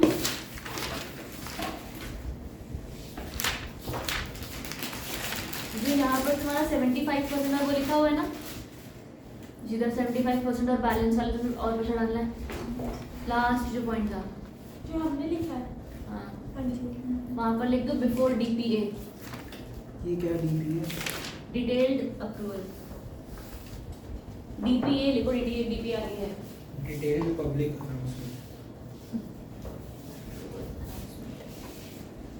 चलो escrow account, the acquirer shall open an interest bearing escrow, हाँ, with a scheduled commercial bank not later than 7 days from the date of obtaining the shareholder approval and deposit therein an amount equivalent to 25% of the total consideration calculated as below। यहाँ तक सब साथ में समझ में आ रहा है, जो लिखा है वो यहाँ पर मिलना चाहिए तुमको। अगला, in case delisting is proposed to reverse book bidding process, reverse क्यों? book bidding तो ठीक है, reverse क्यों? ये क्या लिखा हुआ? है नहीं हमारे में। फर्स्ट पॉइंट नहीं, in case, नहीं। अच्छा उसके बाद क्या लिखा हुआ है? The acquired shall enter into Acquirer shall enter into a tripartite agreement फिर With the- DP ये है ना, DP ठीक है। with the manager to offer and the bank for the purpose of opening escrow account and shall authorize the manager to offer to operate such account as per the provisions of these regulations। यहाँ पर please साथ साथ ध्यान के रखते रहना कि acquirer जो होगा वो एंट्री एग्रीमेंट करेगा मर्चेंट बैंकर के साथ, to offer and the bank for the purpose of opening the account। ये escrow account मैनेज करना, escrow account का ध्यान रखना, खुलवाना मर्चेंट बैंकर का काम है, ठीक है। तो जहाँ जहाँ तुम escrow account खुलवा रहे हो वहाँ पर मर्चेंट बैंकर की ड्यूटीज होगी। उसके बाद नेक्स्ट मिल गया, ठीक है। चलो ठीक है। अगला, before making detail public announcement the acquirer shall deposit in the escrow account the remaining consideration amount being 75% of total consideration amount calculated as per the mentioned about. बढ़िया। उसके बाद on determination of the discovered price and making of the public announcement accepting the discovered price. समझ में आ रहा है? The acquirer shall forward deposit in the escrow account such additional sum as may be sufficient to make up the entire sum due। 25% में भी तो इन्होंने यही लिखा है कि फ्लोर प्राइस और इंडिकेटिव प्राइस देखेंगे। तो Whichever is higher। वही तो बोल रहा था। नहीं, बुक बिल्डिंग में तो हम आप डिस्कवर्ड प्राइस और इंडिकेटेड प्राइस को कंपेयर कर रहे थे ना हम, पर इसमें तो कुछ और लिखा है फर्स्ट पैराग्राफ में।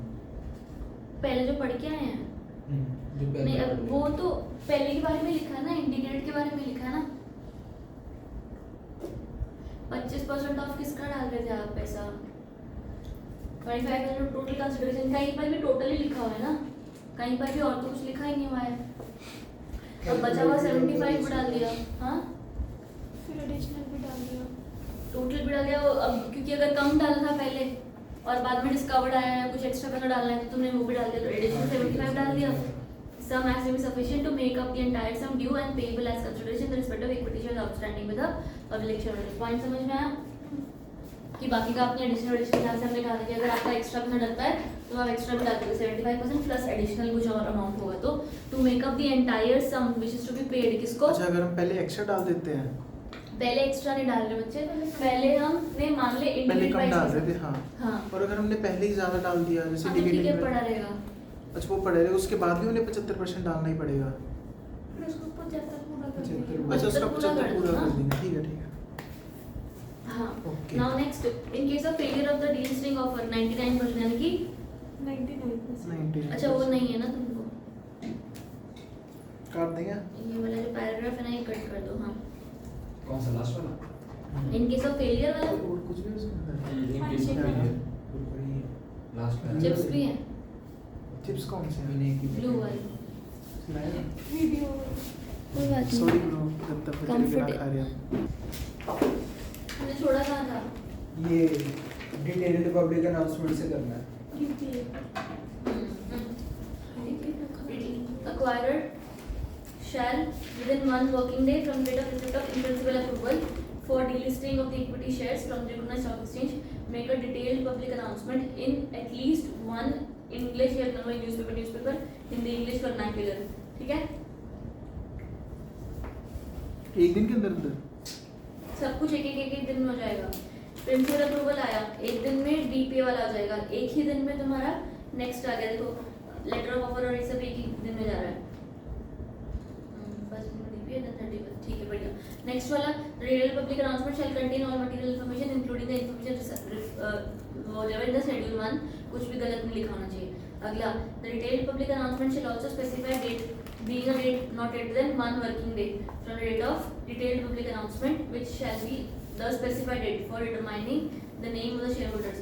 वो रिकॉर्ड डेट नहीं हम बोलते, रिकॉर्ड डेट क्या होती है? जिस दिन आपको जो मिलेगा सब एक्सेट्रा वाला, तो रिकॉर्ड डेट ही स्पेसिफाइड डेट है। ठीक है, किसके लिए? कि कौन से बंदे से हम लोग खरीदने वाले शेयर्स, अच्छा, ठीक है। डीलिस्ट करने के लिए बंदा कौन है वो। ठीक है, तो हमने पहले देखा इन प्रिंसिपल अप्रूवल, उसके एक दिन बाद हमने वो वाला डिटेल्ड पब्लिक अनाउंसमेंट कर दी। इन प्रिंसिपल अप्रूवल आ गया था हमारे पास, एस्क्रो अकाउंट का सारा काम धंधा किया, और जैसे ही आपके इन प्रिंसिपल अप्रूवल आया अगले दिन सब खबर फैला दो, डिटेल्ड पब्लिक अनाउंसमेंट कर दो कि हम अब करने वाले हैं। ठीक है, सारा का काम, तभी तो एस्क्रो अकाउंट के हिसाब से तुम्हारा पता चलेगा ना बुक बिल्डिंग और ये सब क्या करना है। Once that is done, specific तुम्हारे सारे डिटेल्स सब कुछ आ गया। Next, the detailed public announcement shall also specify date being a date not less than एक दिन, बस सिर्फ एक दिन का फर्क है। स्पेसिफिक डिटेल्ड पब्लिक अनाउंसमेंट के बाद अगले दिन तुम्हारा रिकॉर्ड डेट भी हो जाएगी। ठीक है, अच्छा अगले दिन ही होगी, उससे अगले दिन। हाँ। हमें दमनप्रीत का फोन आ रहा है किसी का। ना उठाओ, अरे ये तो सीएस वाली है ना ये तो बहुत जरूरी है। एंजॉयमेंट। यार, हम पढ़ाई कब करेंगे? कट गया। अच्छा ये खत्म करके उसको कॉल बैक कर लेते ना, पढ़ ले मेरे को एकदम चढ़ा देते हो, मैं भी चढ़ जाती हूँ। Detail public announcement shall be dated and signed by the acquirer. बढ़िया। Letter of offer first paragraph mark करना है सिर्फ। The acquirer shall dispatch permanently जैसे हमने जिस दिन न्यूज़पेपर में वो दी हाँ। पब्लिकेशन दी उससे अगले दिन हमारी रिकॉर्ड डेट हो जाएगी। हाँ ये कंफर्म है। हाँ, रिकॉर्ड डेट पर आपको करना कुछ नहीं है ना, बस वो तारीख फिक्स करने की, ये तारीख है इस दिन जो मेरा शेयर होल्डर था। अच्छा अगले दिन हमें फिक्स करने की कौन सी डेट होगी रिकॉर्ड ना डेट? ना हाँ। अगले दिन रिकॉर्ड डेट है। जिस दिन हमने न्यूज़पेपर में वो ऐड दी उससे अगले दिन रिकॉर्ड डेट है। आज दी तो कल रिकॉर्ड डेट है। हाँ। उस दिन जो हमारे शेयर होल्डर होंगे उनकी डी लिस्ट हम उनका बायबैक हम कर लेंगे। डी लिस्ट की। हाँ ठीक है। पक्का सबको? चलो ठीक है। लेटर ऑफ ऑफर भेज दिया। अब वो रिकॉर्ड डेट हमने सेट कर लिया ना कि कौन सा वो बंदा है, तो उनको भेजेंगे letter of offer. The acquirer shall dispatch letter of offer to the public share holders not later than 2 working days from the date of the detailed public announcement made. The letter of offer shall be sent to all public shareholders holding equity shares of the class sought to be delisted whose name appear on the register of companies. बढ़िया, समझ में आ गया सबको ये चीज? अगला वाला bidding और टेंडरिंग मैकेनिज्म। खाली बिडिंग मैकेनिज्म टेंडरिंग नहीं काट दे। नहीं पढ़ना। In case delisting is proposed through reverse book bidding. ये पढ़ा है ना हमने, अभी कर लिया। नहीं ऐसा कुछ नहीं। The bidding shall start not later than 7 working days हाँ, from the date लिखा of है। detailed public announcement. हाँ, वो बिडिंग 7 दिन बाद Yes, बिडिंग ma'am. शुरू हो जाती है। बस वही वाला लिखा हुआ है यहाँ पर, अगले 7 days में बिडिंग शुरू होगी। The bidding period for the bidding period at the dismissal shall begin with 7 days from the date of announcement and shall remain for 5 days लिखा हुआ है। वो बिडिंग का प्रोसेस 5 दिन का होगा और 7 दिन बाद शुरू होने वाला होगा। अगला कोई पैराग्राफ है इसके अंदर? The manager to the offer shall ensure that the outcome of the reverse book bidding or the fixed price process as the case may be is announced within 2 hours from the date of closure. जैसे तुम्हारा book bidding खत्म हुआ है 2 घंटे के अंदर बता दो सबको कि ये प्राइस डिसाइड हुआ है, ठीक है? अगला पैराग्राफ है 2 घंटे के अंदर। हाँ बहुत फालतू सा सवाल। हाँ रिवर्स बुक बिडिंग क्या है? बुक बिडिंग जो होती है ना, जब जो मैं ये देखा यही बुक बिडिंग, यही से कोई रिवर्स कह रहे हैं। अच्छा क्यों कह रहे हैं? क्योंकि जब आप शेयर्स बेचना चाहते हो ना, जब कंपनी आईपीओ करती है, शेयर्स बेचती है, तब भी वो बुक बिडिंग करती यहाँ है पे कि भाई तुम कितने में खरीदोगे मेरे शेयर्स। अब हम खरीद रहे हैं तो रिवर्स बुक बिडिंग हो रहा इसी को बोलते हैं। है, इसी को ही बोल रहे हैं, ठीक है?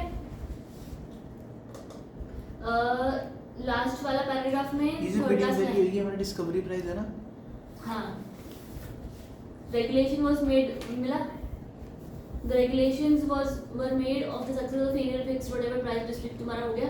regulations के हिसाब से तुमने डिसाइड किया कि मेरा प्राइस क्या है, ठीक है? delisting process रेगुलेशन वर में कहाँ है?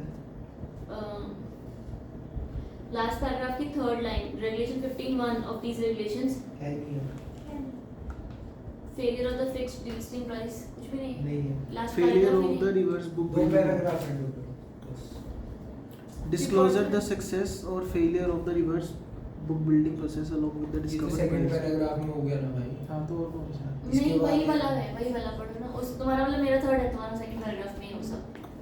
यहाँ पर है within 2 working days from the closure of bidding period the acquirer shall through the manager to the offer make a public announcement in the same newspaper in which the detailed public announcement was made disclosing the success or failure of the reverse book building process along with the discovered price। यही है ना? हाँ Accepted by the acquirer in the event of success of the said process। बस। बस बस। हाँ मेरा भी यही तक ही है, बीच का फिर आप क्या कर रहे हैं? तो ये कह रहा है कि जब हम ये 2 घंटे बाद प्राइस बता देंगे Language अलग है, हाँ। उसके 2 दिन तक हमने एक एडवर्टीजमेंट दोबारा उसी न्यूज़पेपर में डालनी है। हाँ, किस बात की कि भाई हमारा क्लोज हो गया बिडिंग, सब कुछ सबके बिड्स आ गए, हमने प्राइस डिसाइड कर लिया, तो रिजल्ट भी डाल दूंगे, ठीक है? Next manner of tendering share tendering यानी कि सेकंड पैराग्राफ फिर से बताओ। कि सेम ही है। मैंने पढ़ा ही नहीं। पढ़ो, कोई बात नहीं। यहाँ पर अब हम देखना बिडिंग कौन था, बिडिंग के अंदर हमने फर्स्ट पैराग्राफ में हमने सिर्फ ये बोला कि आपने सबकी बिड्स मंगवाई, ठीक है? वो बिड्स तुम्हारा वो था ना कि 7 दिन बाद शुरू होने वाली थी, 5 दिन के अंदर अंदर बिड खत्म हो जाने वाली थी। बिड हो गई, उसके 2 घंटे के अंदर अंदर रिजल्ट फिक्स कर लो क्या है, ठीक है? जिस उसने बोला आपने यहाँ तक रिजल्ट फिक्स कर दिया कि क्या है तुम्हारा, वो अनाउंस कर दो। अनाउंस कैसे करोगे? अपने वेबसाइट पे, स्टॉक एक्सचेंज के थ्रू। वही outcome of reverse book building process. Reverse के लिखा है रिवर्स क्यों लिखा है? क्योंकि जब तुम बुक बिडिंग करते हो ओरिजिनली, तब हम बुक बिडिंग उस हिसाब से करते हैं कि तो शेयर्स अपने बेचना चाहती है। आईपीओ के टाइम पे बुक बिडिंग होती है, रेड हेरिंग प्रोस्पेक्टस होता है, उसमें बुक बिडिंग ही होती है ना। हम तब शेयर्स बेचना चाहते हैं, तो बुक बिडिंग बेसिकली कंपनी जब शेयर्स बेचना चाहती है तब होती खरीदने के लिए होती है, वो अभी ये reverse होती उल्टा है। हो रहा है ना, क्योंकि हम शेयर्स अपने वापस खरीद रहे हैं, तो वो रिवर्स बुक बिडिंग हो गया। काम वही हो रहा है, बस नाम रिवर्स हो गया। ठीक है, अगला। Within 2 hours of closure of bidding period. हाँ, तो ये आउटकम जो तुम्हारा बिडिंग का होगा वो 2 घंटे के अंदर अंदर बता दिया सबको। अगला आगे क्या लिखा हुआ है? मैंने ना इसमें उल्टा लिखा Within है। 2 working days from the closure of book building हाँ। period, the acquirer shall through the manager to the offer make an announcement in the same newspaper in which the detailed public announcement was made. हाँ, यहाँ तक क्या समझ में आया कि भाई जो भी बुक बिडिंग का प्रोसेस था तुम्हारा खत्म हो गया, इसका भी 2 दिन के अंदर अंदर अनाउंस कर दो कि सब प्रोसेस डन है मतलब न्यूज़पेपर न्यूज़पेपर में कि क्या क्या है। ठीक है, और उस हिसाब से ये भी बता दो कि भाई कि मेरा बुक बिडिंग का प्रोसेस फेलियर था या सक्सेसफुल था, मैंने क्या प्राइस डिसाइड किया, प्राइस डिसाइड हो चुका है, अब हमारी कंपनी कल को डीलिस्ट हो जाएगी, कभी नहीं कभी सारा डिटेल चल जाएगा। मैनर ऑफ यहाँ तक पक्का, बस इतना ही लिखा हुआ है इसके अंदर, देख ले। हाँ देख ले।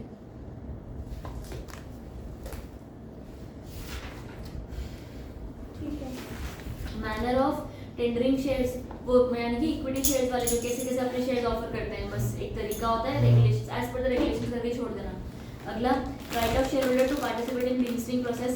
The public share holder holding the equity shares of the company which are sought to be delisted shall be entitled to participate in the fixed price process or in the reverse book bidding process in the manner specified। Simple है ना ये तो? मैंने specified जो दे बढ़िया। Next, any holder of depository receipts issued on the basis of the underlying equity and a custodian keeping custody of the equity shares shall not be entitled to participate in the delisting process।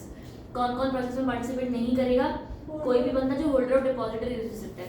Depository receipt क्यों participate नहीं करेगा? क्योंकि उसके पास shares ही नहीं है, उसके पास डीआरस हैं। डीआरस तो किसी अंडरलाइंग शेयर के ऊपर बेस्ड होते हैं ना, वो खुद तो शेयर नहीं होते। तो कोई भी बंदा जो डीआर होल्ड करता है वो बुक बिडिंग प्रोसेस में पार्टिसिपेट नहीं करेगा, क्योंकि तुम उनका शेयर बेचने नहीं वाला। आई बात समझ? बताओ कहीं पर कोई डाउट है कि नहीं है? तुम्हारा ये हो गया। नेक्स्ट बोला, of the underlying equity shares and the custodian keeping custody of such equity shares shall not be entitled to participate in the delisting process. बताओ, कोई कस्टोडियन यानी कि एनएसडीएल सीडीएसएल भी उनके पास भी शेयर्स हैं, पर वो कस्टोडियंस है ना, वो मेंबर्स। पैराग्राफ वाइज दिया हुआ तुम्हारा, ये सेकंड पैराग्राफ है। सेकंड पैराग्राफ में तो 2 ही लाइन है। हाँ बस वही पढ़ा। However, any holder of depository receipts may participate in the delisting process after converting such deposit receipts into equity shares। बढ़िया। सेट। नेक्स्ट, फ्लोर प्राइस के रेगुलेशंस मत पढ़ो। हाँ छोड़ो। नहीं, सेकंड पैराग्राफ में क्या लिखा है? डिपॉजिटरी रिसीट्स वाले किसमें पार्टिसिपेट नहीं कर सकते? डीलिस्टिंग के प्रोसेस में, ये पूरे प्रोसेस ये तो रिवर्स बुक बिल्डिंग में कर सकते हैं। उसी में ही नहीं कर सकते ना। नहीं, थर्ड पैराग्राफ में लिखा नहीं है डिपॉजिट। अगर उन्होंने अपने डिपॉजिटरी रिसिप्ट को शेयर्स में कन्वर्ट करवा लिया तो ठीक है। फ्लोर प्राइस कट कर दो। क्यों कट कर दो? क्योंकि फ्लोर प्राइस सारा का सारा वो एससी वाले रेगुलेशंस के हिसाब से, और रेगुलेशंस अगले चैप्टर में आएंगे, पर वहां पर भी तुम्हें बहुत हद तक नहीं सिखाया। फ्लोर प्राइस है ही नहीं तुमको। हमने डिस्कवर प्राइस काट दिया इस महान इंसान ने। इसने काटा तो मैंने इसका देख के काटा, इसका नहीं काटा। जो आपने बताया नहीं डिस्कवर प्राइस सेम ही लिखा है। काटना नहीं था। फ्लोर प्राइस वही बोलो उसको, देखो कैसे काटा है। वैसे ही पेंसिल कोई नहीं छोड़। ऐसे तो मैं खुद नहीं काटता। ये पढ़ना है। वो घबराए, ये मेरे होगा क्या किताब के साथ।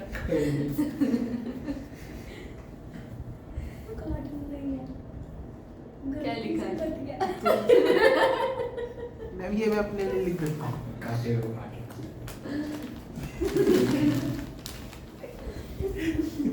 हो गया, खत्म हो गया चैप्टर ये। कटा हुए तुम। मैं पुस्तक बताओ। हाँ ये डब्बा काट। कौन सा ये छोटी 550 स्टेशन की कटवा रहे हैं इसका क्या होता है? दोनों डब्बे कटवाओ ना, अगला भी एक टाइमलाइंस फॉर काउंटर ऑफर। हाँ, लेकिन इसमें वो तो इम्पोर्टेंट है, तो पढ़ना है। टाइमलाइन नहीं पढ़ेंगे, काउंटर ऑफर क्या होता है वो पढ़ लेंगे बस। मतलब ये डब्बा काटना है। रहने दे भाई, रुक जा। भाई मेरी तरह काटने नहीं मारता मैं। चलो fixed delisting price in case, अच्छा डिस्कवरी प्राइस पढ़ लो ना फटाफट से यार। हाँ, पढ़ दे रहा है very good. Fixed delisting price नहीं है ma'am, minimum number of equity share to be acquired ऐसे तो 15% यार। नहीं है मैम। ऐसा है ही नहीं।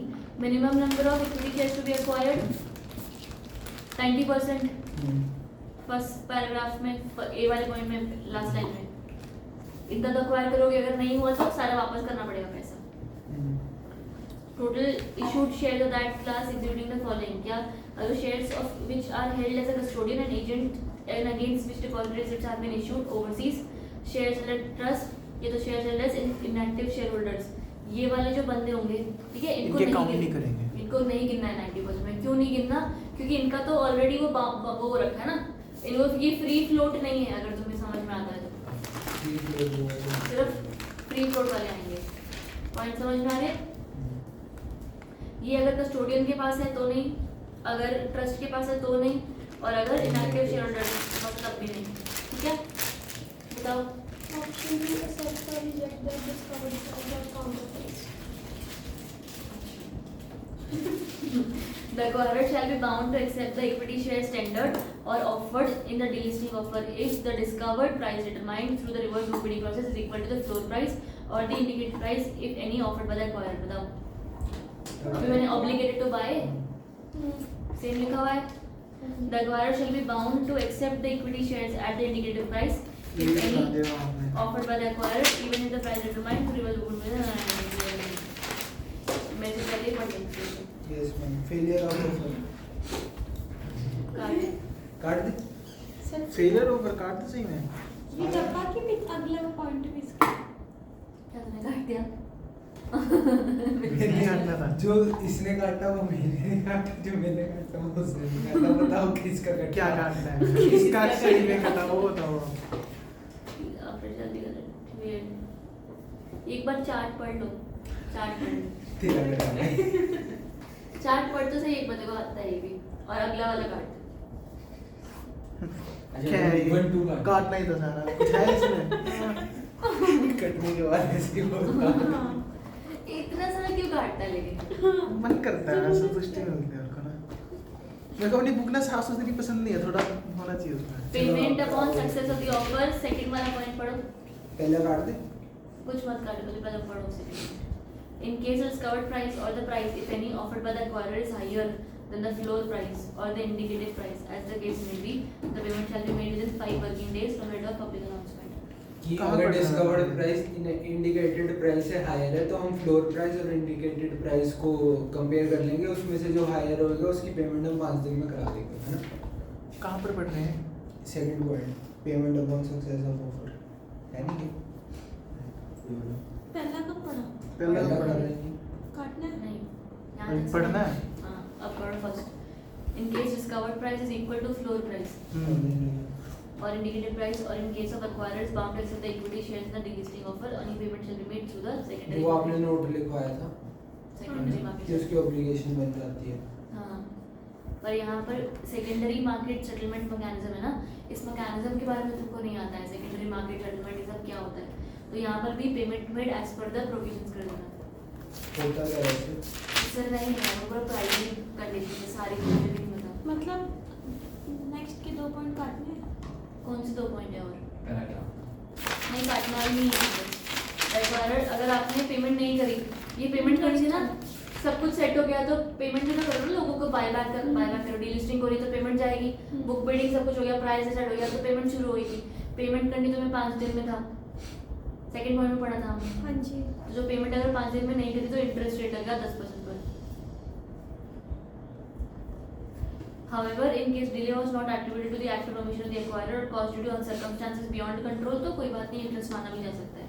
Final application to the stock exchange after successful delisting. Within 5 days from the date of making the payment to the public, the acquirer shall make a final application for delisting the relevant recognized stock exchange in the form specified by such stock exchange from time to time.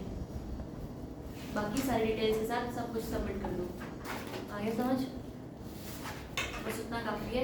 Next है right of the remaining public share holders to tender equity shares.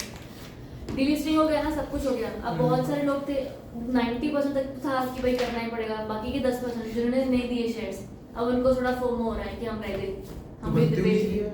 होने की हाँ, तो गलती हम है। भी बेच ही देते हैं। तो 1 साल तक उनके पास ही राइट है, अगर कंपनी ना खरीदना चाहे 1 साल तक खरीदेगी, अच्छा उनको खरीदना ही पड़ेगा 1 साल तक खरीदेगी, उसके बाद आपको फिर यहाँ वहाँ बेचने पड़ेगी। जिस प्राइस पे बाकियों का खरीदा था हाँ, कंपनी की सेम मर्जी। सेम एग्जैक्ट यहाँ प्राइस मतलब? पर।